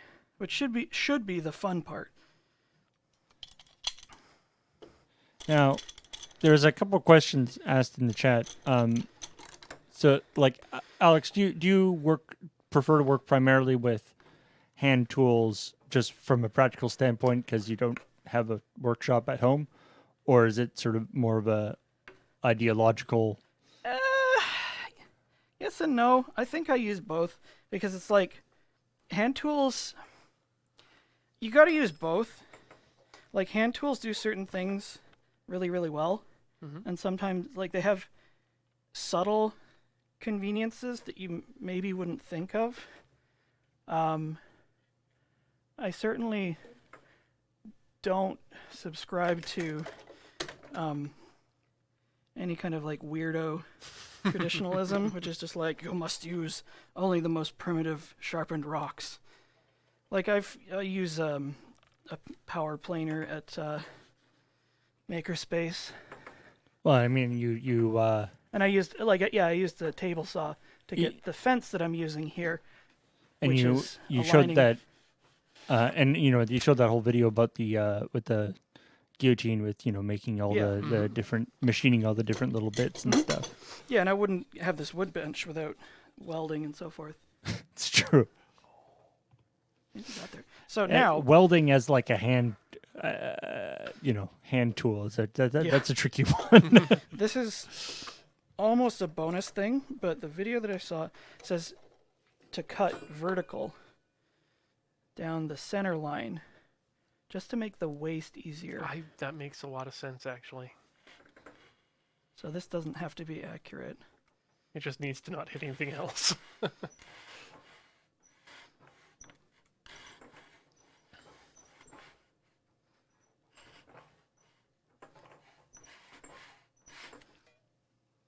Because I mean, like obviously, if you're all like set up in your big workshop, with your table saw and stuff, you know, making a dovetail joint like this, you set things up and go through the thing.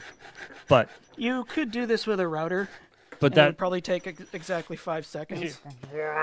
but that implies a whole infrastructure that is Yeah. required to sort of make that work. It's like, yeah, once that's all set up, sure. But You can't just flip a router upside down on a table and go at it. Like, technically, a router could have given us this circle. Oh, yeah. and then you need the second router. Okay. All right, well, let's see if we get to have some fun. I'm now. still really curious to play with one of those shapeways electronic routers.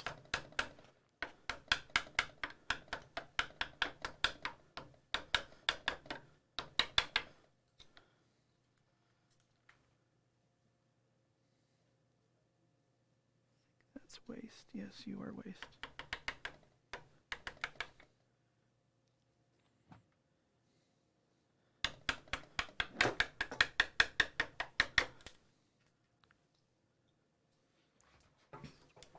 There we go. This, I'm going to need a thinner chisel for the end of this. Oh, thank goodness we remembered them this time. I made this one, Hey, like, it's a cute completely one. from scratch. Did you need to use a chisel to make that chisel? No. I used other stuff to do that. Oh, that's a humdinger. That one got nice and sharp. And this is why you do this cut with the grain so that you can then chisel it out easily. Exactly.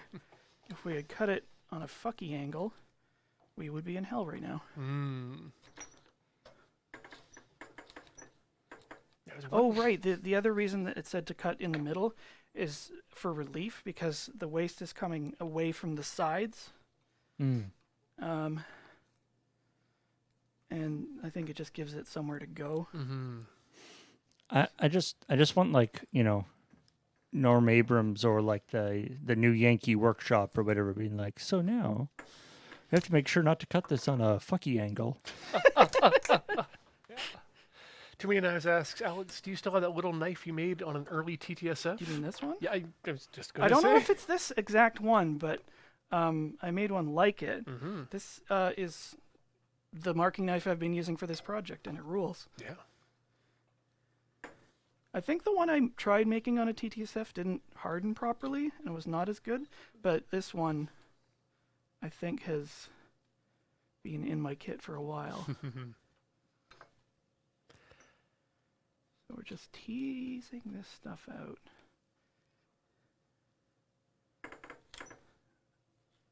Trying to stay... I should probably work from one end to the other, just to stay consistent on the angle.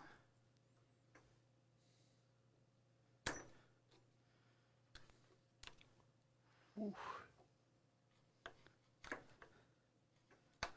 I am so stoked that this chisel that I made is like working as well as it is. It looks like it's really just taking that wood away. Get out of here. Should have refilled my water.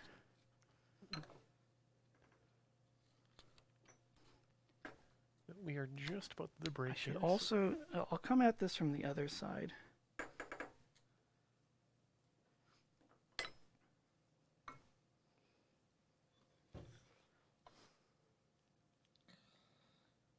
Light taps.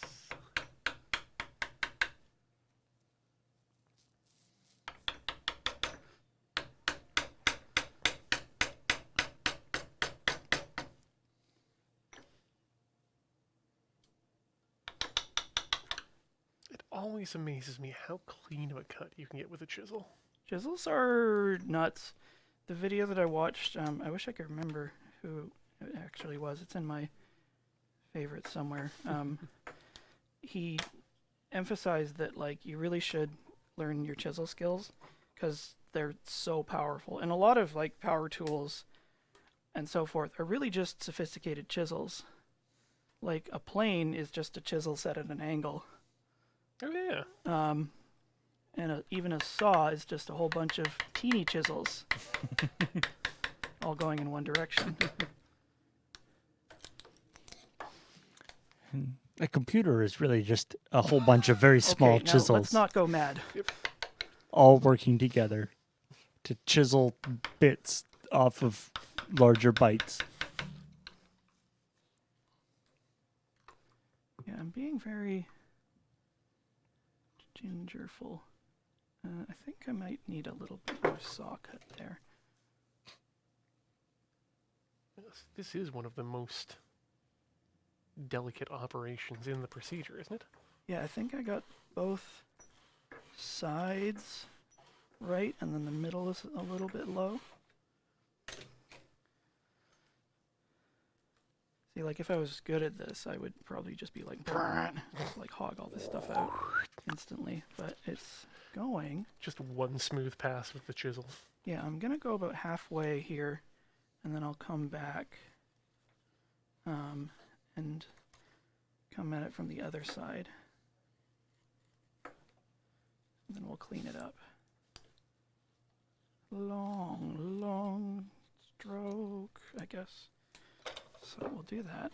Because one of the things, like, if you don't want to go all the way to the end, because it'll, like, blow out the end, like, it'll turn into shrapnel. Mm-hmm. The roughing out. And I remembered that this time. So, get out. Get out.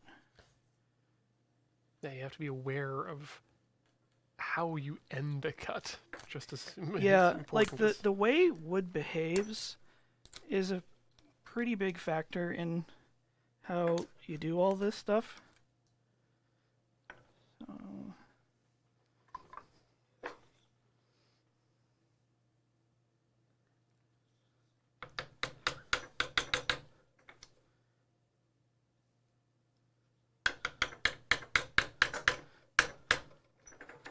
I haven't yet mastered the bevel up, bevel down kind of situation. Yeah. Because like the chisel behaves differently depending on whether the bevel is up or down. Oh, really? Yep, like markedly differently. But I'm not positive exactly what the difference is all the time. I know there's a difference. If you're at a makerspace and somebody comes up to you and says, do you chisel bevel up or bevel down? You slap them. Yeah. It's like no solicitation. So I hope I didn't get this too deep. Actually, we can check.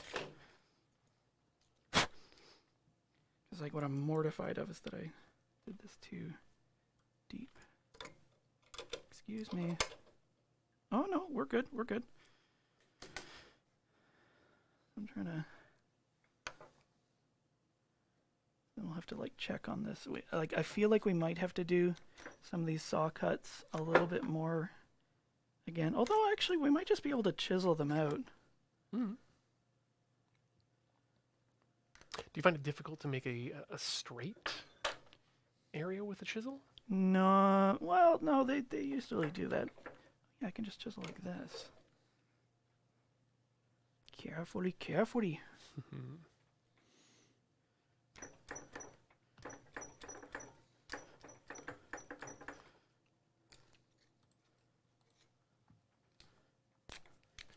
Hey, Morden Solis says, bevel down tends to lift out of the cut, while bevel up will dive into the wood. So you tend to start bevel up for cuts and do the final smoothing bevel down. Interesting. Good to know. Do you know if I'm ever shaving my face with a chisel? What? Start bevel down. Mm-hmm. There's some gnarly whiskers you got there. It's one of those like your chisel should be sharp enough to shave with. In fact, just don't bother with a razor. Just buy our chisels. Look, it's an unorthodox marketing ploy that Steve sold us on. You know, a razor is just a chisel, really. Oh dear. What have I begun? What is Tinder if not chisels that you apply to people to cut them from your life or bring them closer to you. Yeah, that's the one I think Tinder's normally used for. Never heard of anyone using Tinder as a breakup service.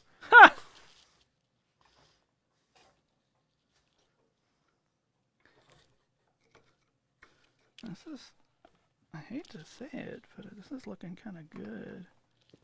Okay, so we have now loaded the hubris. Yeah. It'll be like when it just like completely blows in half. I can just flip again.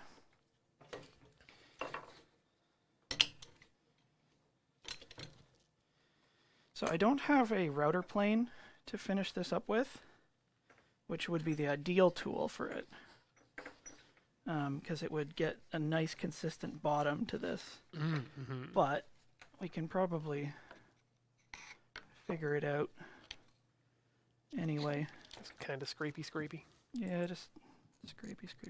Okay, so that's... Okay, I haven't taken this the whole way down. Okay, good. I still have more to work with. Perfect. Get in there.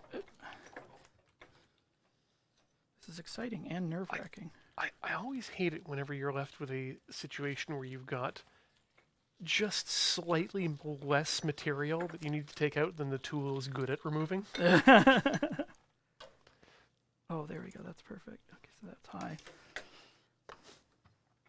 Like, if I'd cut 2 millimeters lower, everything would be fine. But now I've got to take out 0.5 millimeter of material. Yeah.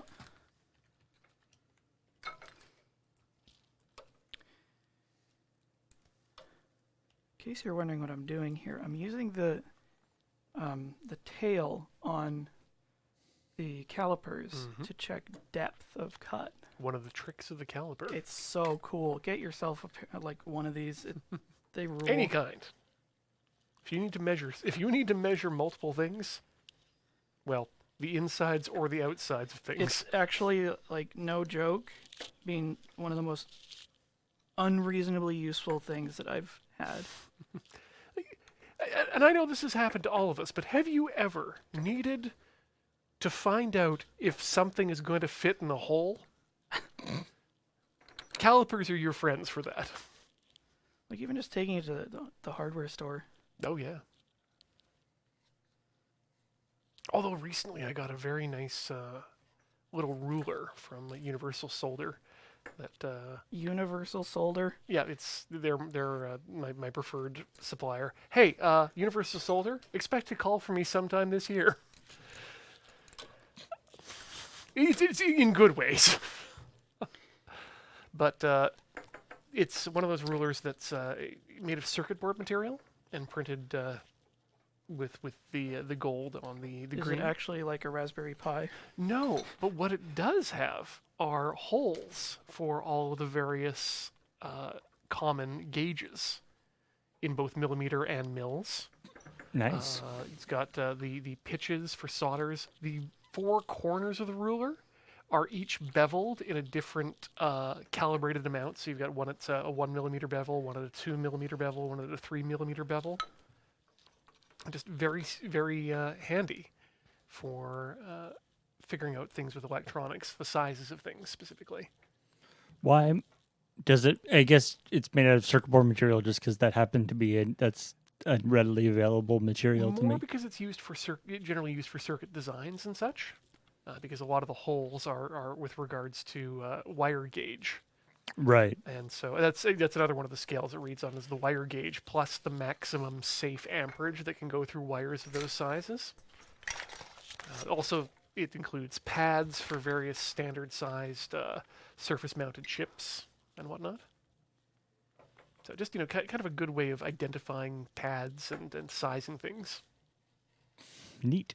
Yeah. I'll have to bring it in sometime.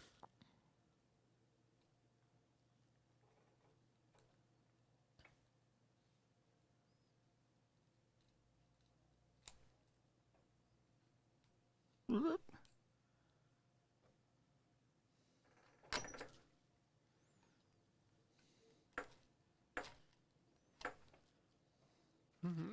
Dowel plate has also been suggested as another possible. Is a dowel plate different from a doweling jig? I don't know. So a doweling jig is like a steel plate that you can force dowels through, and it cuts them to roughly the dimensions that you want. Oh, cool. I don't think that's what it is.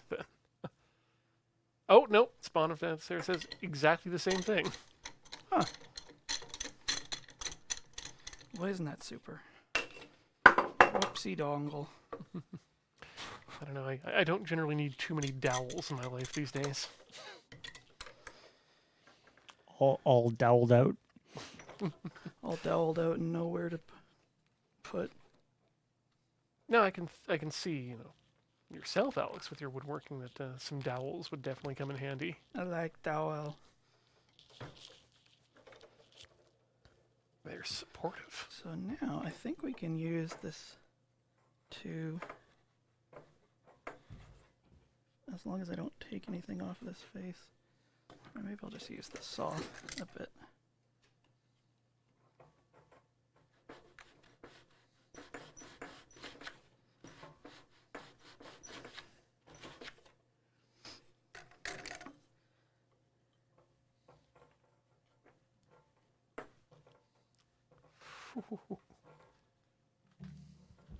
Just look at that tiny little ribbon of wood.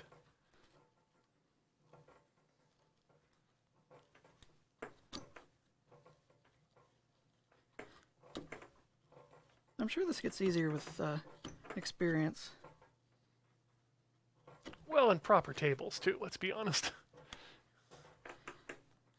A poor workman blames his tools. Hipster Bane blames the bat for his troubles.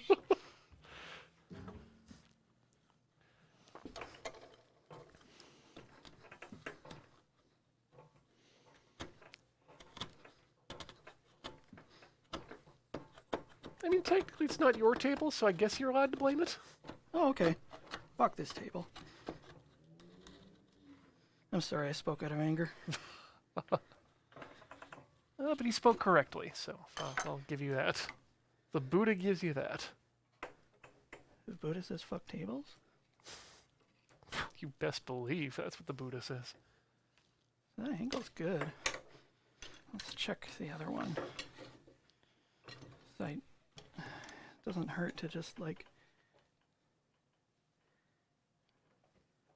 revisit our... Sorry, there's a piece of lint that looks like a spider on screen that I just need to deal with. What was it? A spider. Ugh. It's one of those kind of dumb expressions to it's a poor workman who blames his tools. It really does depend on the tool. Mm-hmm. Yeah, I want to just have somebody cut to some wizened old woodworker with a Fisher Price woodworking set be I wish I could afford real tools. I can't do anything with this. What is going on with your clamping, brah? This screwdriver is made out of plastic.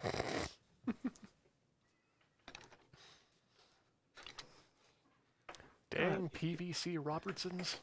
I think I see why these work holds are so prized. This hammer has a button on it that says, "I'm a hammer."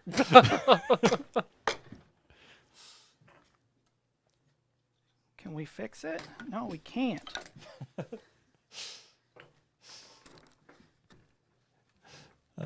Can we fix it? Nope. Nope. It's broke. The man won't let us. Yeah. That's like Bob the Builder, I think, right? Can we fix it? No. Right to repair rules have not kicked in yet. Okay, when is OSHA going to pair with Fisher Price and teach kids about the importance of PPE and workplace safety? I mean, when's the last time you were able to convince a toddler to wear anything for any amount of time? I mean, Bob the Builder does wear a hard hat everywhere. Oh, yeah. But he's gainfully employed and would like to stay that way. Bob the Builder smokes 4 packs a day. That I was unaware of.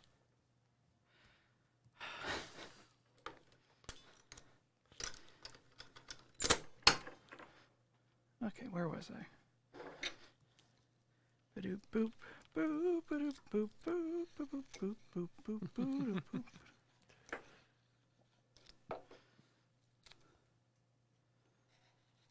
At some point, the Andy Griffith Show is going to come into the public domain.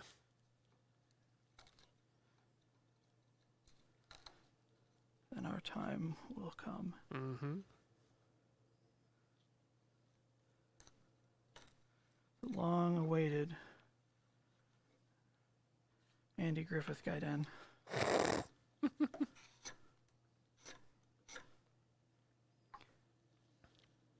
You might be onto something, though, there, actually, with the idea of... Andy Griffith Guide in. no, no, children and hand tools. And Like, I'm making a gag, but it would actually be, like, probably a really good investment in children's futures, just like teaching safety culture right from a really young age. I was thinking something like an update to the electric company, but it's the hand tools 1, 2, company. 3, 4, 5, 6, 7, 8, 9, 10, 11, 12. Compound fractures. I mean, I think a lot of there's like, I was mentioning like the New Yankee Workshop and stuff. But like I remember as a kid like quite liking those shows. In the same way now that I watch YouTube woodworking stuff or people making cool things. So I mean, I think there's still definitely a market for that. Although it's possible that YouTube has sort of superseded the television market for it. Because you can, be a little bit more flexible in what you're producing.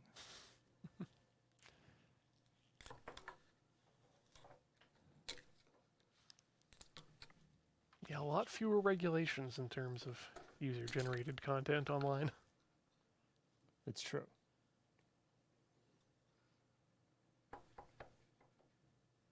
I mean, usually the woodworking shows aren't the ones that are like, this show is too extreme to show on television.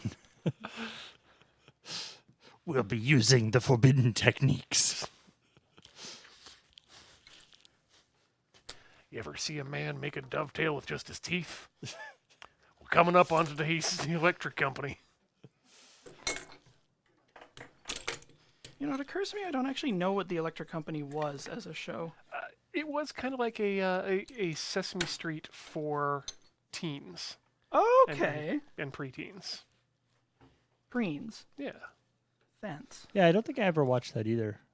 It was, I think, definitely... It might have even been just a bit before our time. Yeah. I was, Also, was it on Canadian broadcast? I don't recall ever seeing it on Canadian broadcast. It might have been on cable, but... Square One was, I feel like that was sort of our version of Canadian that. equivalent. Or our generation version of that or whatever.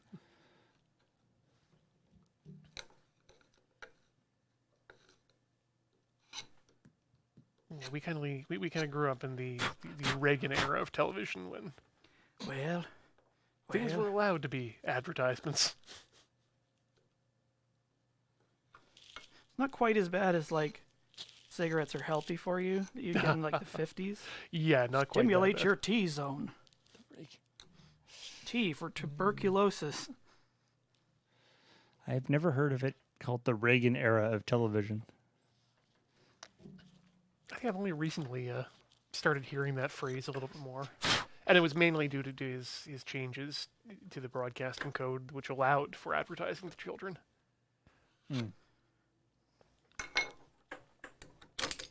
I've heard that there's been a big push in the children's broadcasting area away from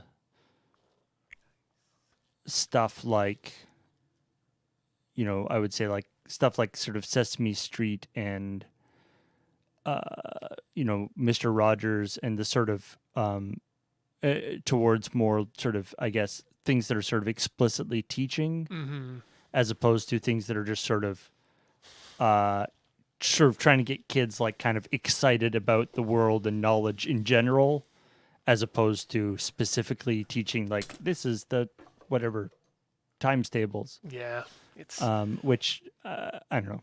Presumably, there's reasons one way or another, but that seems like a wrong-headed move to me. yeah. I would like to see more just being a decent person television. Yeah. Anyway, we are now past the top of the hour, which means this is a good time for us to take a second short break while we get ourselves ready for the finale. So we're gonna swap our fluids, Jeez, stretch our legs, Pressure's on. and we'll see y'all in another few minutes for more Tinker Tailor Solder Fry. Don't go all the way away.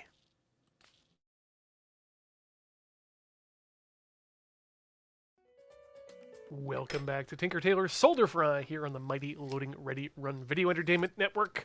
We've got Alex with us, Hey, what's up? and we are building a drop. Watashi Buta.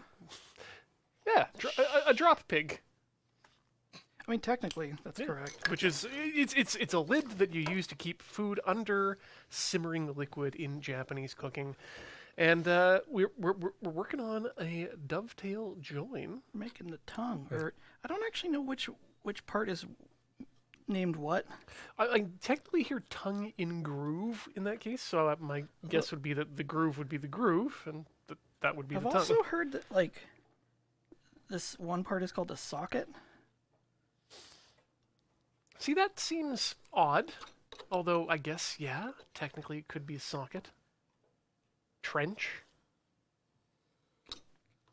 The sticky outy bit and the The goey inny bit. goey inny bit. The long hole. The outy and the inny. Don't need to overcomplicate things. Tail and pin apparently is the Tail and pin.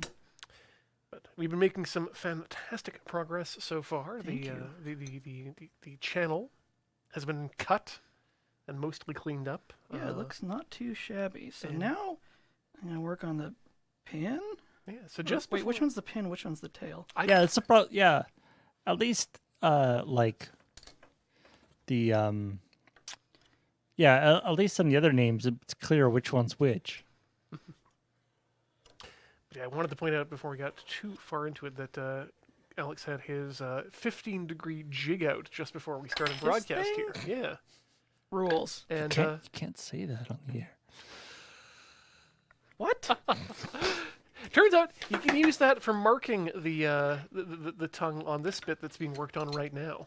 It's not just for the other side anymore. It's not just for play, it's for real. Ooh.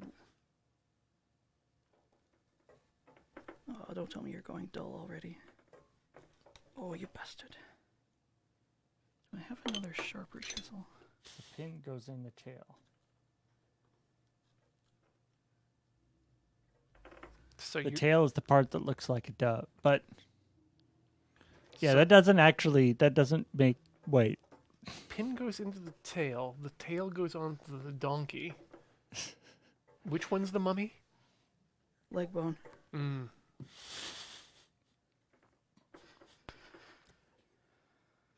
Man, it would kind of suck if you were just a mummy of one part of the body.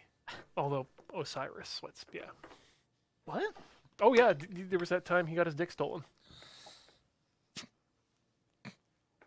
What? It happened a long time ago. Oh, did it? Yeah. I feel like any stories involving Osiris probably happened a long time ago.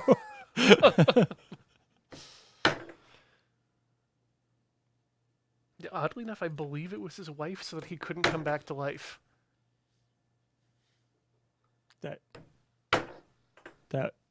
That was important for him to coming back to life. Oh yeah, well it's the idea that you need to be whole in order to come back. Oh, okay. Oh right, Tempest, you're right. She replaced it with a gold one. Or So sorry, she could have taken any bit to make it work, but she decided on that particular bit. yep. So yeah, just detached mummified penis. Oh, I mean, she wanted the useful part of him.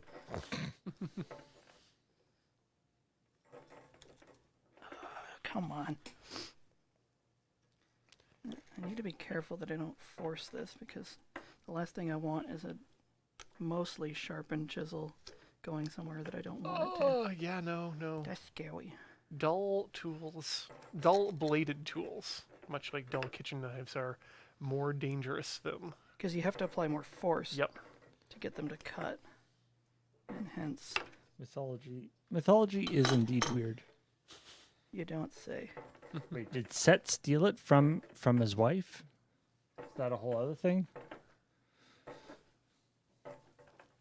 Yeah, I can't remember if that was the full story or not. If Set was part of that.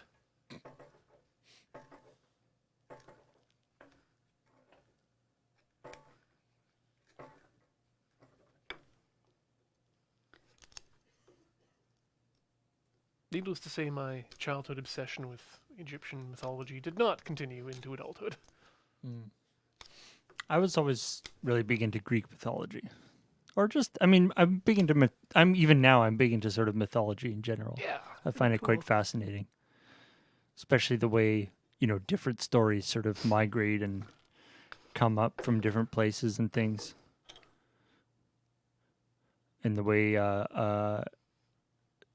sometimes there'll be like a particular deity or whatever that and then they'll sort of migrate as the population that worships that person migrates, Mm-hmm. and they'll come into contact with another group, and then they'll be like, well, this it's like this Zeus and Whoopsie-doodle. this Zeus and this Thor guy are basically the same guy. Yeah. They're the lightning guy, right? We can just kind of put those together, and It'll that's be fine. No one will notice. So we did a small oopsie fucko, Uh-oh. but What happened? I think it's fine. We just put the Went offline just a bit. yeah, but it's not so bad.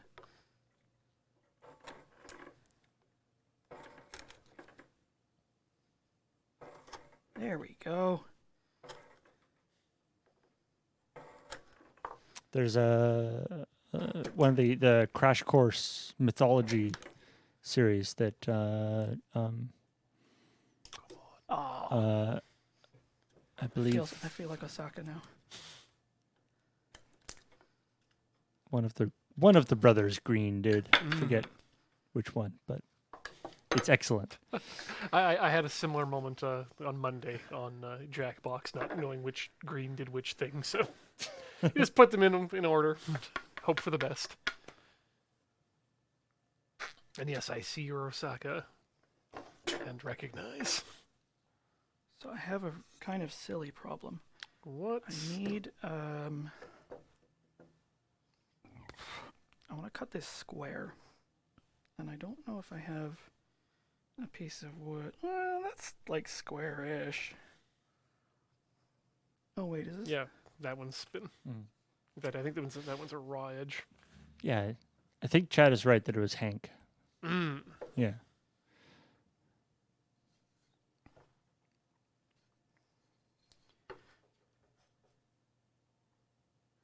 I mean, I guess close will be fine. It doesn't. I don't think it needs to be like absolutely flawless.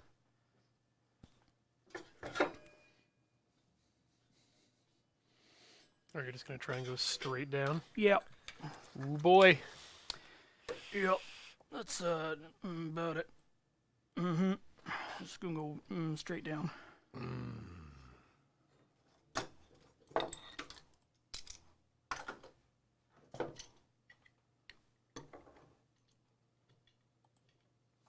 Just like in Tremors. What? I don't know. I think the core. The core would have been a better joke.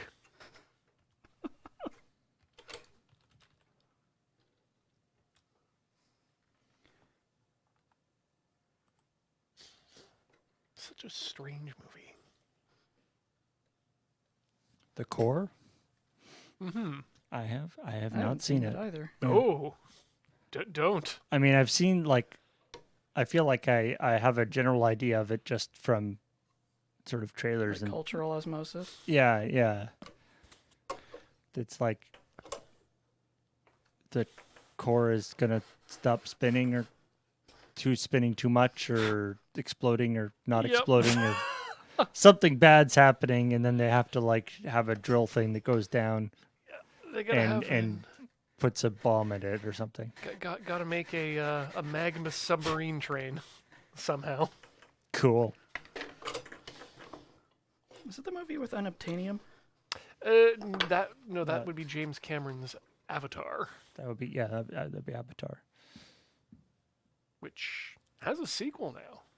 Okay, Which is doing quite well apparently. which is baffling because there's like no fandom for it.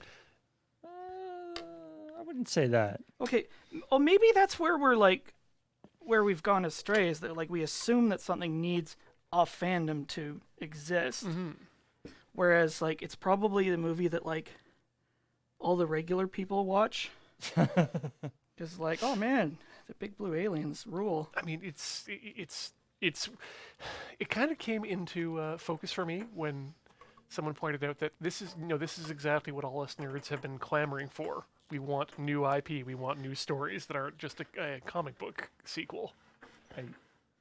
And James Cameron is doing it at a high budget. So Although the the idea that Avatar is like a unique original story is kind of no, but it's I mean, if you look at most movies, most stories today, and remove the proper nouns. It did take me like until like halfway through the movie before I realized that unobtainium was the actual name of the stuff. It wasn't just like That's awkward. a Yeah. slang term that the guy was using to be like, oh, this stuff is really valuable. It's like, no, we actually named the material unobtainium. It's like naming it unrefined MacGuffinium. I haven't seen the new. I have heard that the new one is quite good. Yeah, I understand it's a competent, fun little film, And but because it's not one of those films that I feel I need to see in the theater, I won't. it's also, but I remember all these things that they were chucking, all the numbers they were chucking around when it came out. It's like, in order to break even, it has to make like $900 million, and apparently it did. Oh yeah, so quite handily. good for him. So I guess that means, I guess James His Cameron creditors are happy. He's seen his own shadow, so that means 5 more sequels of Avatar movies. Can we just have more Alita? There's at least one coming out. I heard recent talk about a possible tribe of fire Navi. The Ash tribe. Will be red ones? No, that would be the smart move to make. Well, that would just make them Pokemon, wouldn't it? No. In this day and age of 2023, Dave, why did I call him David Cameron? James Cameron has thought that it is a good idea to name the evil Navi because so far we've only seen good Navi, but the evil Navi need to be the Ash tribe. More like the Ass Tribe. Got him. Fragged. Might want to The worst part is then you'd have to like laboriously explain to the Navi why they just got. No, you see in our language, ash in the word for like behind buttocks sound very similar. So what I was saying So, are you ashamed if you're behind? I was compared. You see, okay, in human culture, we have a cultural. Our cultural norms are that we don't talk about certain areas of our body, which have been sort of arbitrarily chosen. We've arbitrarily chosen certain areas of our body that we've decided are off limits to talk about. It cuts back to the perspective of the Navi and the humans like wop wop wop wop wop wop wop wop. I mean, because this new movie was coming out, the old, because they like when they announced the new movies, they took the old movies off, like whatever Disney Plus. Yeah, guess you want to. And then when they actually came out, they put them back on Disney Plus. So I was like, I'll interesting. watch. I haven't seen that movie since like theaters. I'll watch it again. It's a very quick Disney vaulting. It was an entertaining. It's an entertaining movie, but it is pretty messed up. From like if you think about it from the Navi's perspective, they know who the they know the whole. So it's like the humans are like, okay, we built these clone bodies that look like you. So we could like walk around in skin suits. Which is basically what the bad guys in like the V TV show or like series did. Like we're gonna walk around in skin suits that look like you to make it so that you like us better, I guess. It's not exactly subtle. Yeah.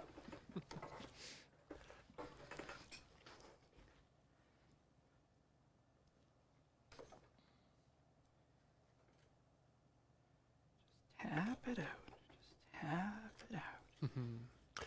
But I'm very curious to see how they deal with the high frame rate too. Ugh. Are they doing? Did he do it at 48? No. What he's done is he's split up the frame rates in certain areas, and apparently it works a lot better there when you get into high action scenes. The frame rate will jump up, but not always all the screen all the time. Some areas will Oh, be. wow. That's weird. Like a background might be, if it's a slower parallax motion, might be going at 30 frames per second, whereas That's the characters in the really, foreground- really strange. That's wonky. I wonder how that actually. Yeah, I wonder how that actually looks. Like That's- I understand from the people who've seen it that it works really well because you're not always aware of it. Because when you're in scenes where people are just sitting and talking, the high frame rate can look really weird, and you get that soap opera effect. But then when you get into a fight scene or a chase scene, you really appreciate it because it. And then see presumably it's all in 3D as well. Yeah. Interesting. Although the story I heard from the people who saw it went to see it in 3D, and apparently their projector was bust up in the sense that the two sides were going to the wrong eyes. Oh God. Yeah. That I feel like that's not a James Cameron problem. That's probably more a Oh yeah, that was particular definitely- movie theater That problem. was definitely a theater issue.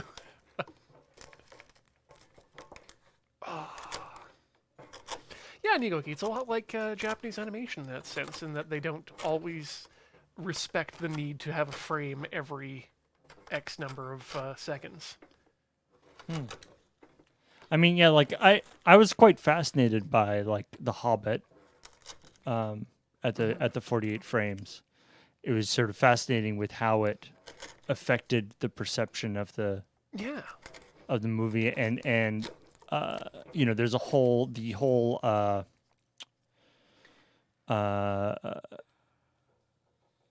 sort of artistic language and techniques of filmmaking is based around 24 frames a 2nd. So how fast you can pan the shot, what kinds of things do how you move the camera, what you how the different how you light the scene, all this kind of stuff is all based around this assumption. And it turns out, as we found out with The Hobbit, that some of those things don't work so well. Yeah. But it kind of made me sad that it was considered to be like a failure and we should never do this again in some ways. I agree completely. Like I feel like it was just sort of a growing pains thing that it is. I want high frame rate Yeah. stuff. I don't think you can do one movie that itself was a questionable decision whether or not that movie should have been made, and say that it's bad and that it should never be used again. Like there are plenty of other applications for it that might be better applications.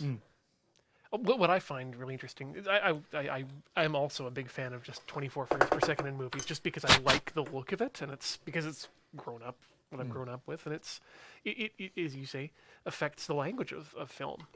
But what I really like are some of the experiments that people are doing with regards to that sort of with regards to frame rates. I think there was a piece of technology I saw recently that allowed you to do not motion mapping, projection mapping. onto an area or lighting in an area.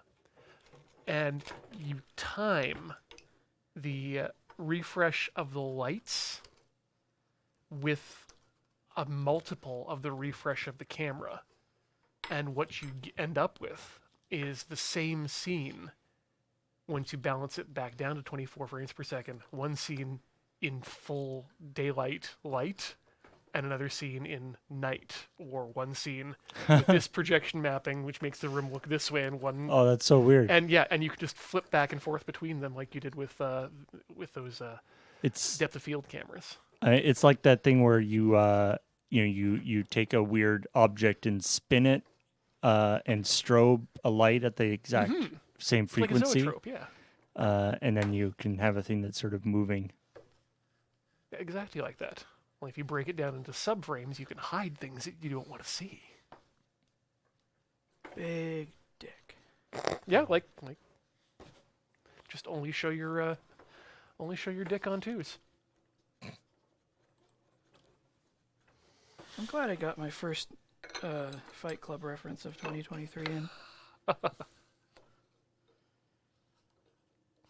Well, you're certainly doing the opposite of working a job you hate to buy shit you don't need.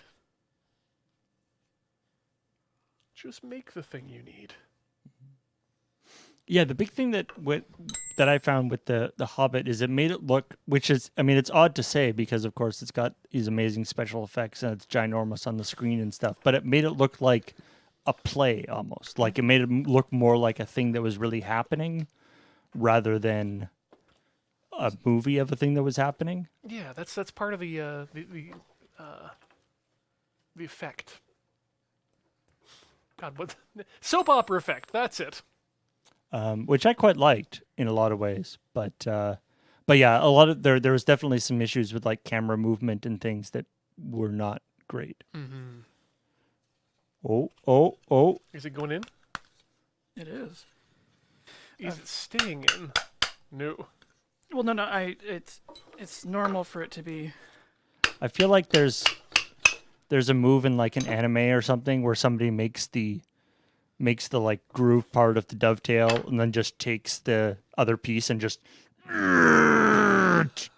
shoves it into the hole so hard that it forms itself into the correct shape. Oh, I mean, there's the duality right there. You got the shove perfection, and then there's the other version which is just cut so perfectly and cleanly that it just slides in and the cuts disappear.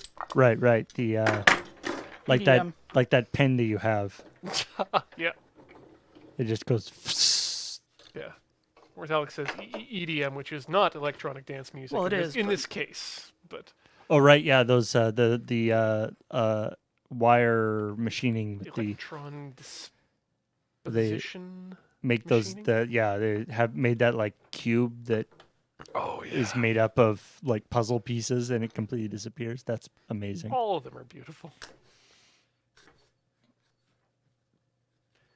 So Alex has got his jig out.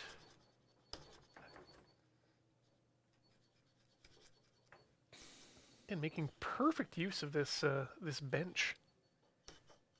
There's so many ways it can grab things for you.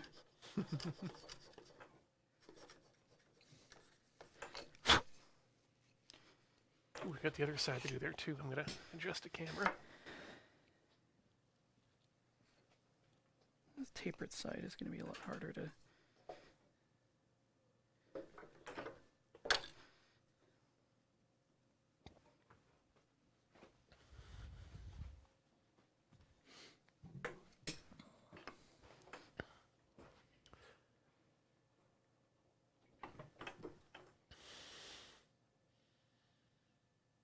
I mean, when we talk about perfect fits here too, Dragonite brings up an interesting point that, with regards to humidity, because this is going to be something that's going to be mainly living its life sitting directly on top of simmering water. Oh yeah, this is going to expand and will probably become immovable rather quickly. So having it like slightly undersized may not be the worst thing. Mm-hmm.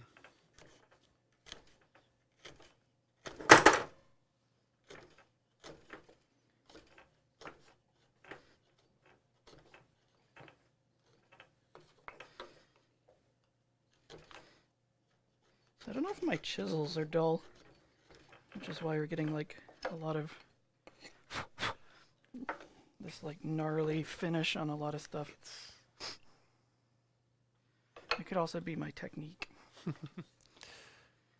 Well, one of those you can fix rather easily, and the other one just takes time. Yep. Can't figure out which one is which.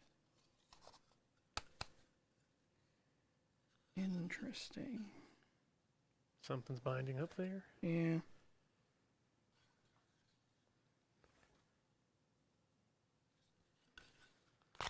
Should have marked it. Listen here, you.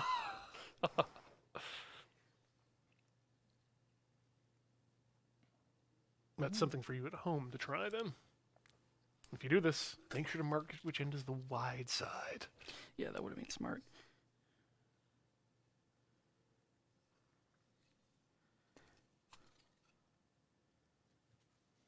I don't know how I did this, but it's too tall. Too tall. You're so clever. Did I? Yeah, see? Okay, so does that mean you need to take more out of the bottom? No. You might just need to plane a bit off of the Excuse me. hard to say.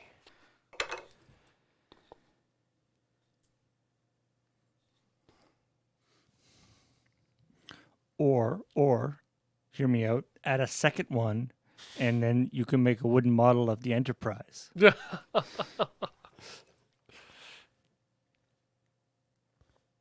It's so bizarre because it like the measurements match up. And yet once you get it in there, yeah, there is a gap.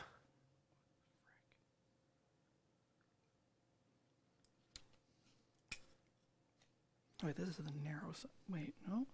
Yeah, no, that's the narrow side. This is the. That's the end that should go in, right? I think so.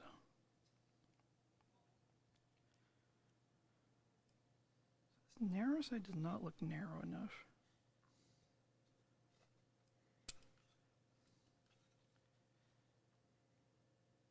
Like the seating is very strange to me. Mm-hmm. Like it might just be that it's not solid.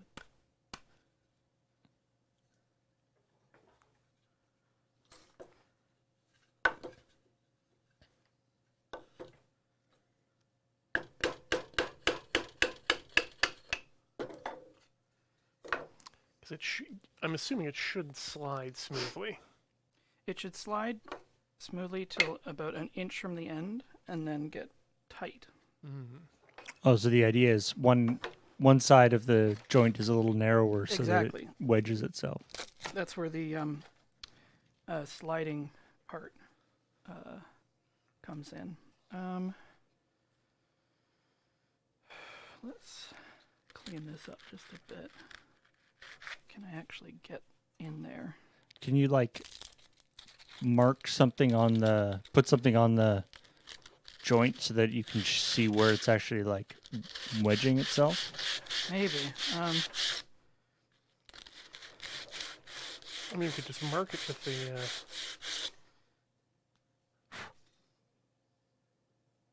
But honestly, a little sanding's probably going to do a lot more for it than anything else. Interesting.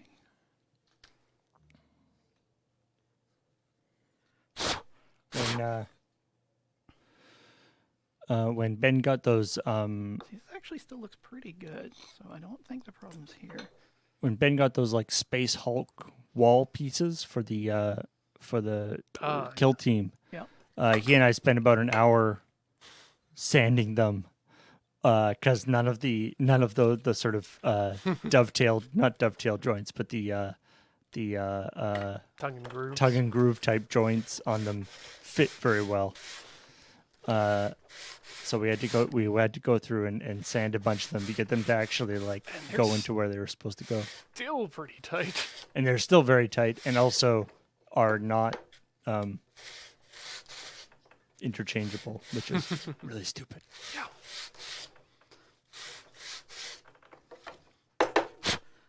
Yeah, I think I'm going to have end up printing something like that that will be interchangeable for my own uses.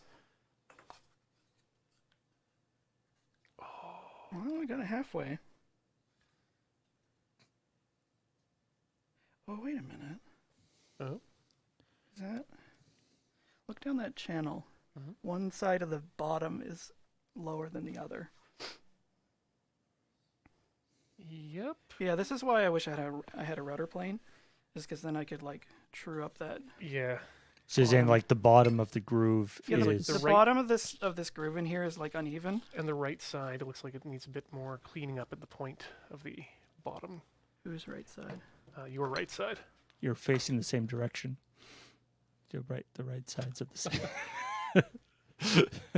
Stage right. Wait, no. Pot right.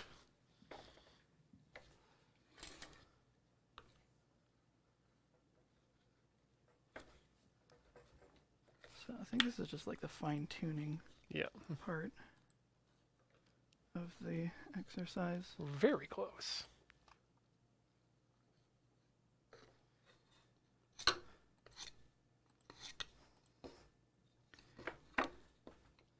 Yeah, I think there's also, like, a lot of little schmangers here. I can say that on this channel, right? Oh, yeah. Okay. Yeah, that one's free. All these technical woodworking terms I don't understand. I've picked up a couple of weird ones. Like there's, I think, spelching is a woodworking thing. I'm pretty sure we're not allowed to do that on stream. Citation needed. Yeah, TOS. Yeah. Thing is, I'm kind of used to Alex, saying words that I don't understand. So, Yeah. I just assumed that they're, either woodworking terms or terms from, some anime or some meme that I am not like privy a to. really weird esoteric field. Japanese animated atomic woodworking terms. I just came here to do some woodworking. I'm feeling really attacked right now. Your guest.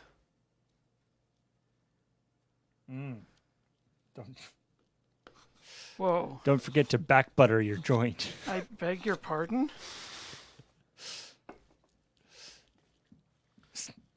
That's the that's one of those things, it's like that's the woodworker's equivalent of like the snipe hunt.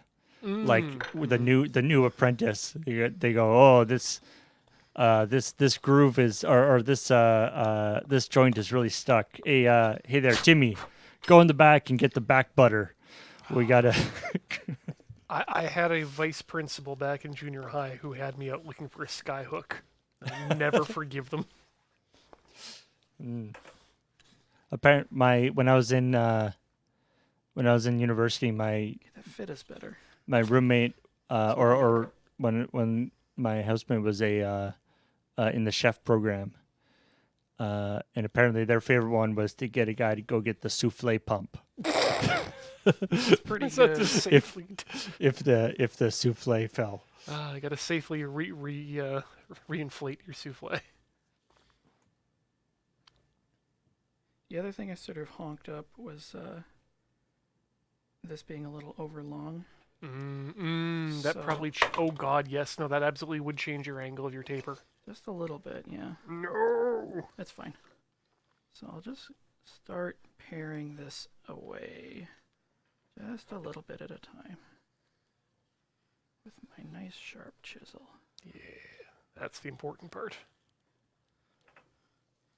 Working on my chisel skills. Working on my chiz skills. That's no. I'm I don't think I'm going to make chiz skiz a thing. Because you have that power. I've been trying. Ian Chiskiz is just not going to happen. It's getting there bit by bit. Yep. So I gotta be careful that I need to mark this stupid thing. Okay.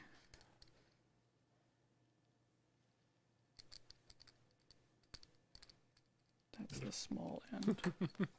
Then, of course, the question is, well, if you are going to mark things, how do you mark them?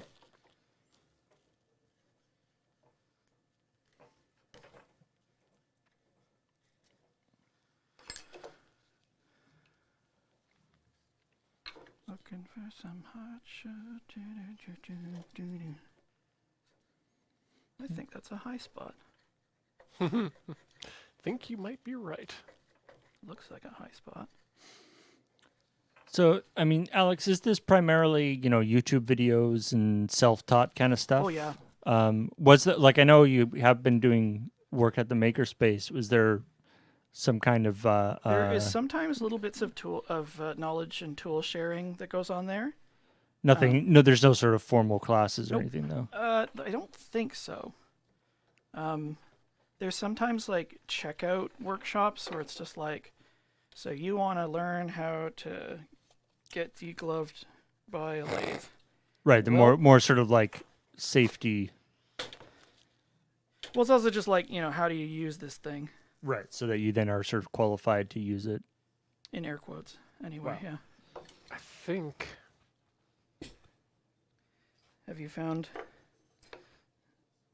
Maybe. what's up? I think it might actually be higher on the wide end than it is on the short end. Now, higher in what sense? The base. Oh, so I haven't finished it the Yeah, whole I way. think this is actually rounded up here.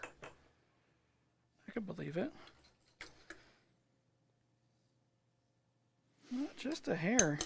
Remember, kids, never get high on the short end.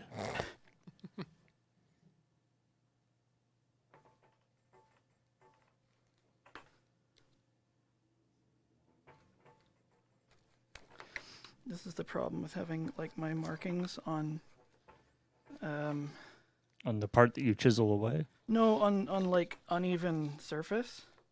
Like the end grain for Mm-hmm. Right. this Yeah. rounded part was a little fugly. Hard to get it super precise. Yep. Maybe just a cheeky little sandpapering as well. Nothing major, just. This is literally a game of inches. Or whatever, a game of whatever's smaller than inches. Yeah. I guess mils? Mils is, I What's believe, the difference next one. between mils and millimeters. So mils is thousandths of an inch. Thousandth of an inch, yes. That's what they are? Yes. Yep. That's how messed up the non-metric system is. That mils refers to a thousandth of an Oh, inch. That's... Okay, now that's... So now this is fitting properly, but this side is writing high. I need to watch this. Okay, so if I... So that goes in. Feeding, feeding, feeding.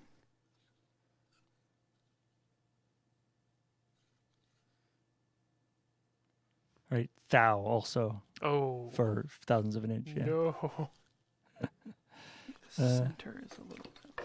I was saying I watched a great YouTube video a while ago. I think it was on like Veritasium or something. It was talking about the process of weighing extremely small things. Weighing like we're talking atoms of things and stuff, Mhm. or how much does a human hair weigh, or all this kind of stuff. And in the whole process of like you take you've got like your standard kilogram or whatever, or your defined number of which is defined by a number of atoms, Previously. and then sort of taking that accuracy and measurement and then using that to create your other measures, right? Mhm. And talking, and all the different things, considerations. But what I love though is this is the like American Weights and Measures Bureau or whatever it's called. And so it starts out with them being like, so yeah, we've got, there's the kilogram, or there's the, what we base everything on, the standard or the kilogram standard, which is not an actual item anymore. It's a number of That's unfortunate. It's a number of atoms of whatever thing. Yeah. Is the official I'm sure definition it's of more it. accurate. The number of atoms required to outsize this number of electron volts, etc. Yeah. But then, and then he's like, and then, because this is America, we then translate that, we convert that into number of pounds, which is really, the guy who's running the thing is like, which is really stupid. So here, so the American, the pound, the standardized for like what a pound is derived from the kilogram. It is. It almost feels like one of those things that they should say, now this is just something we just do for us. We then take that kilogram and translate it into pounds. Not everyone appreciates it, but you do you.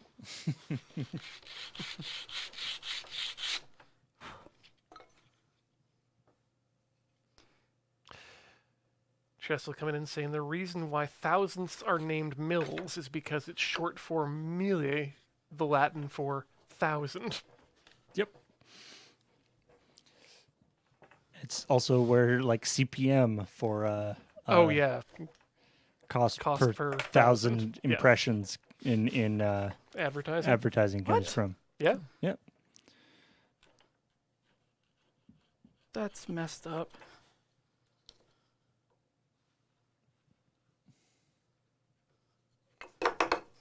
Oh, see, it's right there in the word percent.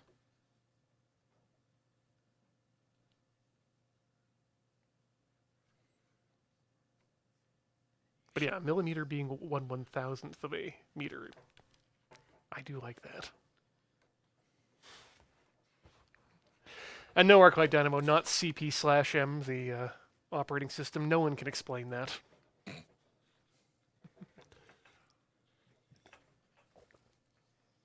Or at least anyone who could is long dead. I still know it. Long dead.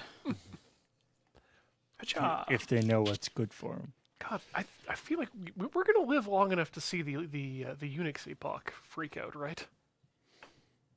Isn't that already? I thought that already happened. I thought it was 2039 or something like that, but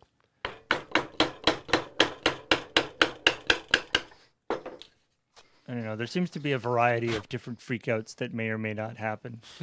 Aw, freak out. See? 2038. ah, good. Why the frick?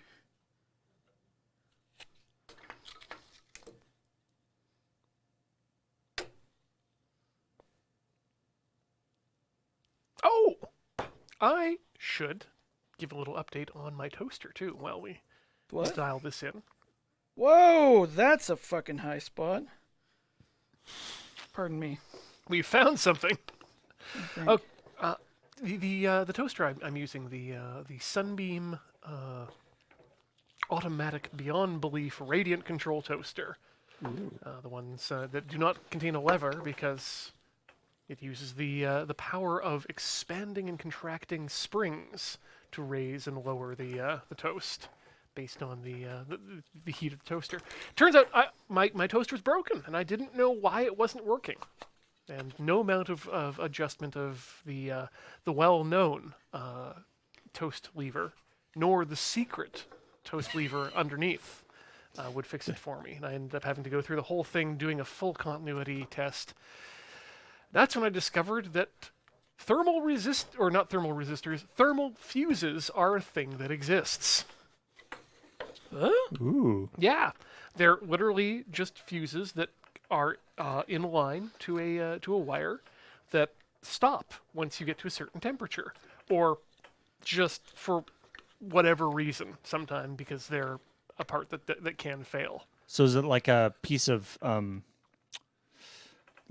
ceramic or something? Like, what do you do to break thermal conductivity? You get things too hot, and then I guess whatever's inside them Just melts, melts or something. and then so there's just this air gap there. Yeah, and you can get these varying levels of temperature sensitivity. I mean, I guess that's what a normal fuse is too. when it gets to a certain temperature because the electricity is going Yeah, through it. yeah, I guess that kind of makes sense. But yeah, so that's I found out that was what was blocking continuity, and so needed to order a bunch of those from the Washington Delivery Company. And yeah, need to get the installed, and then I can have toast again without having to turn on the oven. Wait, how do you check thermal continuity? Oh, that's the nice thing. It's just continuity in general because Oh, shit. That wasn't a good sound. Uh-oh. oh, You doved too greedily Too and too deep. deeply.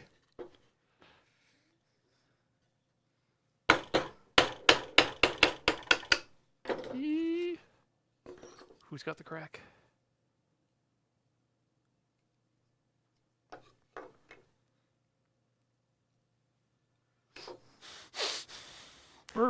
That sounded like the start of a split, but Yeah, but like we're super close though.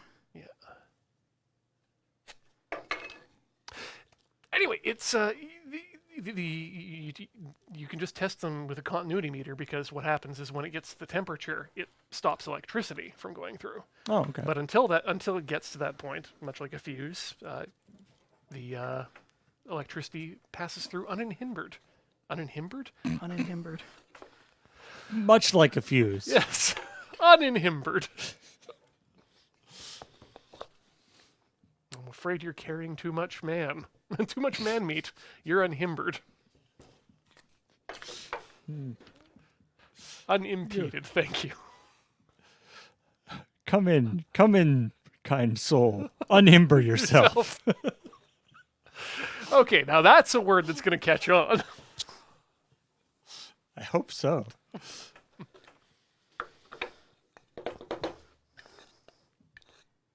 But yeah, what I didn't realize about those toasters as well is that they did only cost $25 or $43 back in 1940 when they were made, which, due to inflation, comes out to about $425 right now. Holy doodle. Yeah. So those were like ridiculously expensive back in the day. It also explains kind of why there was that meme in old comic books, like the Karl Barks DuckTales and whatnot, about getting a free toaster when you opened a bank account. Wait, really? Right.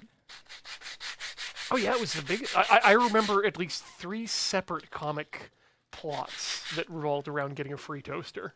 Yeah, so they were the equivalent of like, people you get like one of the like, Dyson vacuum cleaners or one of those, Japanese toasters that toast. do special. Pour a little water into. Yeah. Where people are like, that's so ridiculously expensive. And someone's like, but if you really love toast, this is what you got to have. And you're like, I don't love toast that much. No.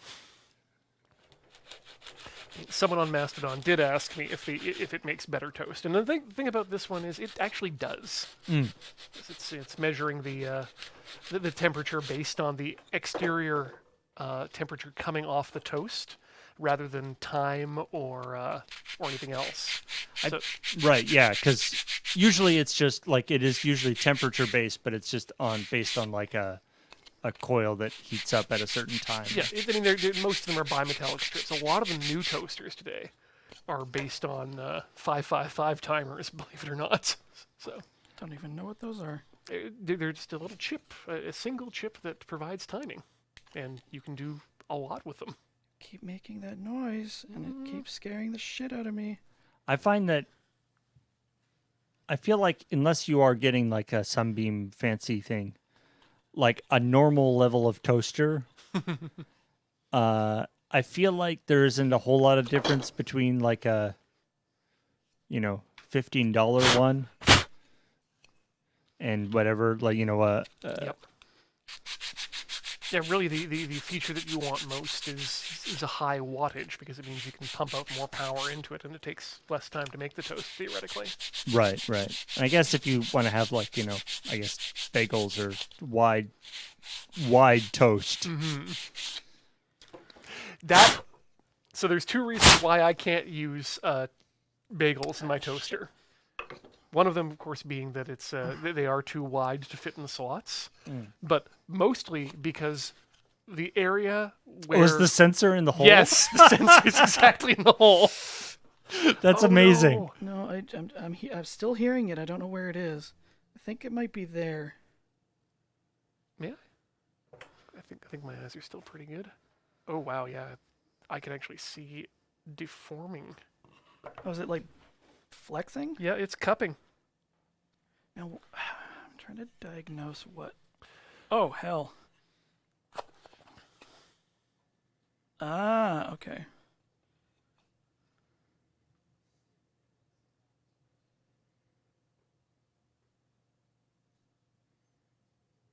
I am having such a hard time diagnosing where the problem is.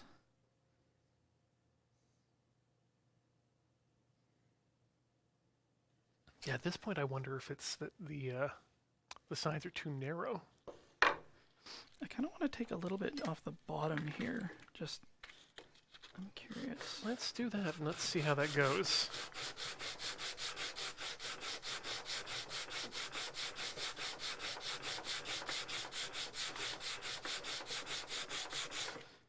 So, in your experience woodworking, this is a pretty common part of the process, right? Which? These small adjustments in an attempt to make things fit perfectly. Sure it is. Ah, you bastard. So close.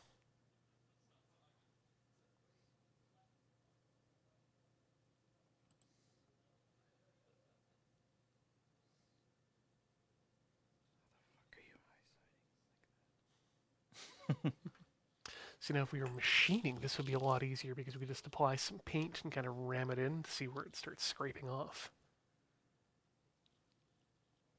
Yeah, I guess you can't really do that with wood, though, in the same way. Maybe.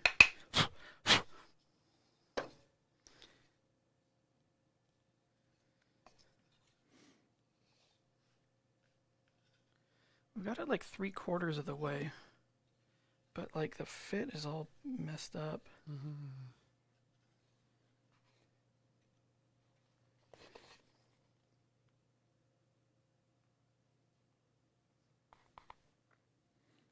Wait a minute.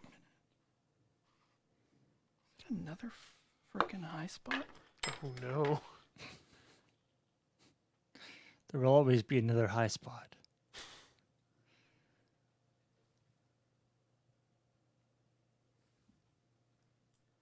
It's not a high spot, but why is it riding up? Starts there, comes along, and then it rides up. Is it that the groove, is it the top part, like the angle that's making it ride up, like the shoulders of the dovetail? Whoa, what the frick?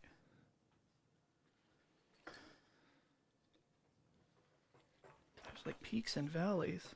I don't know if my caliper is just not catching this, but like, and I look down this channel, it now looks like a rally course. Ugh. That's flatter.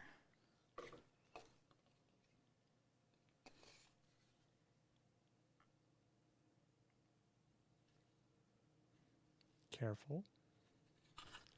I think that helped though.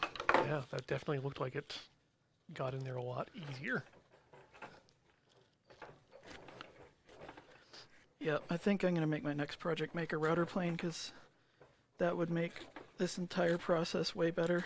So what's a router plane? A router plane is a hand tool that does what a router does, kind of. Oh, cool. It's like it has two handles and then like a little cutter that goes down. So what it would be doing is cutting out this channel at an exact depth So it's relative to the face here.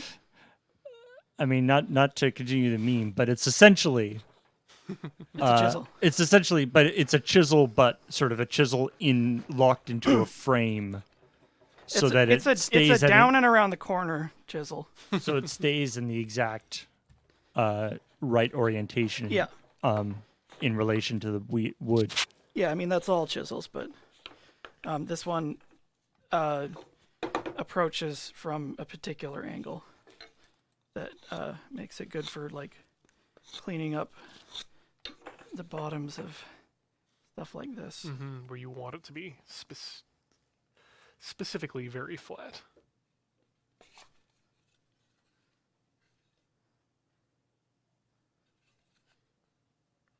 And that's something you would like to make for yourself as opposed to Keeps just making, getting one. maybe. Keeps making the crunching sound. Yeah, the crunching sound is always very... Oh, but I think it might be sitting closer to the... Yeah, maybe I just need to take the It's like breakfast cereal. Makes a nice crunch. snap, crackle, pop. I'm fired. Did you let the blue smoke out again? Not recently. That's good. If there's blue smoke coming out of your woodwork, Yeah. That's bad. yeah. That's extremely bad. How did you overclock your pine? Yeah, that's demon magic right there. Like you angered the tree spirits.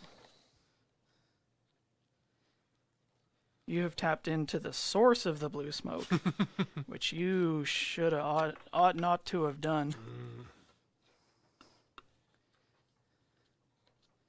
The true, too deep and too dark and greedy.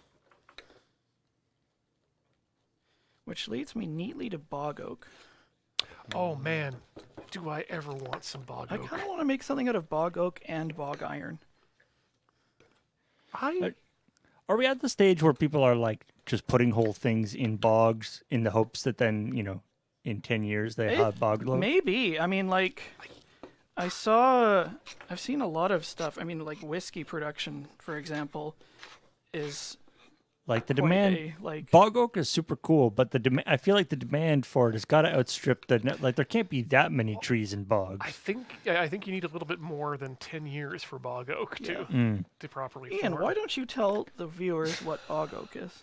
Bog oak is it's an oak tree that has fallen into a peat bog and then slowly Marinated. sat there and exchanged a number of its juices and other contents with that of the still living peat moss around it. And what it does is it turns the already dense oak even more dense and even darker. And poor folks. Basically, it's tanned wood, but it's again that its rarity is part of what makes it desirable. And it often is. It's very dense and has really interesting coloring and textures to it. A few years back, there was a discovery of, I think, the largest single intact piece of bog oak. How big was it? It was, I think, a 40-foot tree, That slaps. and they were planning to make at least part of it into a grand banquet table.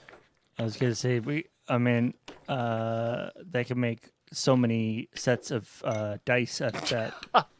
Yeah, or your worry shields. It's like in Studio B where you do all the podcasts and Chill Point and Checkpoint and all that stuff. Mm-hmm. We've got barn board on the wall, just because we quite like the look of it. But it's barn board, and I always imagine that it's like, it's supposed to be sort of recycled or reused wood. Nope. But it's like I bet we're at the point now where Home Hardware just goes out and builds a bunch of barns. Ooh, shit. Oh no! It's okay. It's Could okay. happen. Okay, so we've located the crack, and as long as I don't fuck with it, we can't glue it, right? Shit. Or can we? Ooh. Okay, so the crack.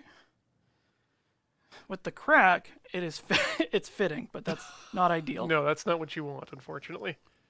What you could do, I guess, is maybe put like a copper strap around it. There might be like food safe glue Might or work like something. that. But then you need food safe and also like heat tolerant. Because there's food safe and then there's like actually just left in boiling water. Yeah, which is what this is going to be. Oh, Oh no! And that Oppa! oh, Game over. Oh. All right. Well, that's why we call it a let's try. that's exactly right. And I'm sure we both learned a lot actually about Let's see. this process. But So yeah, there's. I Next feel time like with better wood, I think. I feel like there's probably something to be gained of sort of a post-mortem on the dovetail joint and figuring out what the heck happened there to make it go so very wrong. I think I went further than a lot further than halfway by the end, and it just started getting weakened. I also was really pushing my luck. Well, and it's with like once you start pulling out the bottom too much, then like that 15-degree angle on the sides is now not right anymore. Right? everything goes. That all said, like, have a look at that sandwich. Yeah, it looks pretty. Like if I run my finger along here, I can see some areas where there's some high sides, but that's smooth. That's pretty straight. Like, that's good. That could have been good. It was close. Yeah. Well, Good work. Not successful, but still damn good work, and that's all we can hope for someday. fail faster and more meaningfully. Yes. I mean, So, like, unironically, this kind of stuff can be just as useful as like a finished piece that worked out, because we found a whole bunch of things that didn't work. you definitely. Like here's an interesting idea. What if instead of making a 6-inch circle and then doing the dovetail, what if you did the dovetail in a 6-inch square so that you had Then cut it. nice even edges? Order of operations is like a big thing for all fabrication. Is like what you do when. Yep. I also should get a coping saw. Yeah, good coping saw might help. And as you said, you've also noticed that a plane router would definitely help with this sort of thing too. Oh yeah, I think a router plane would have solved a lot of the issues, because what I was finding by the end was that the channel in the base was not deep enough. Like as I excavated that out, the fit got better and better. Yeah. But I was just pushing too hard. And if you could just make sure that fit was perfectly flat from the beginning, a lot easier to figure it out too. Yep. I still have this sweet workbench. Yeah, that And- certainly did work. These homies Yeah, are those. going to be useful for next one. Wait, you mean you can just use them again? Oh yeah. Wow. Well, this is 15 to. Yeah. Damn it!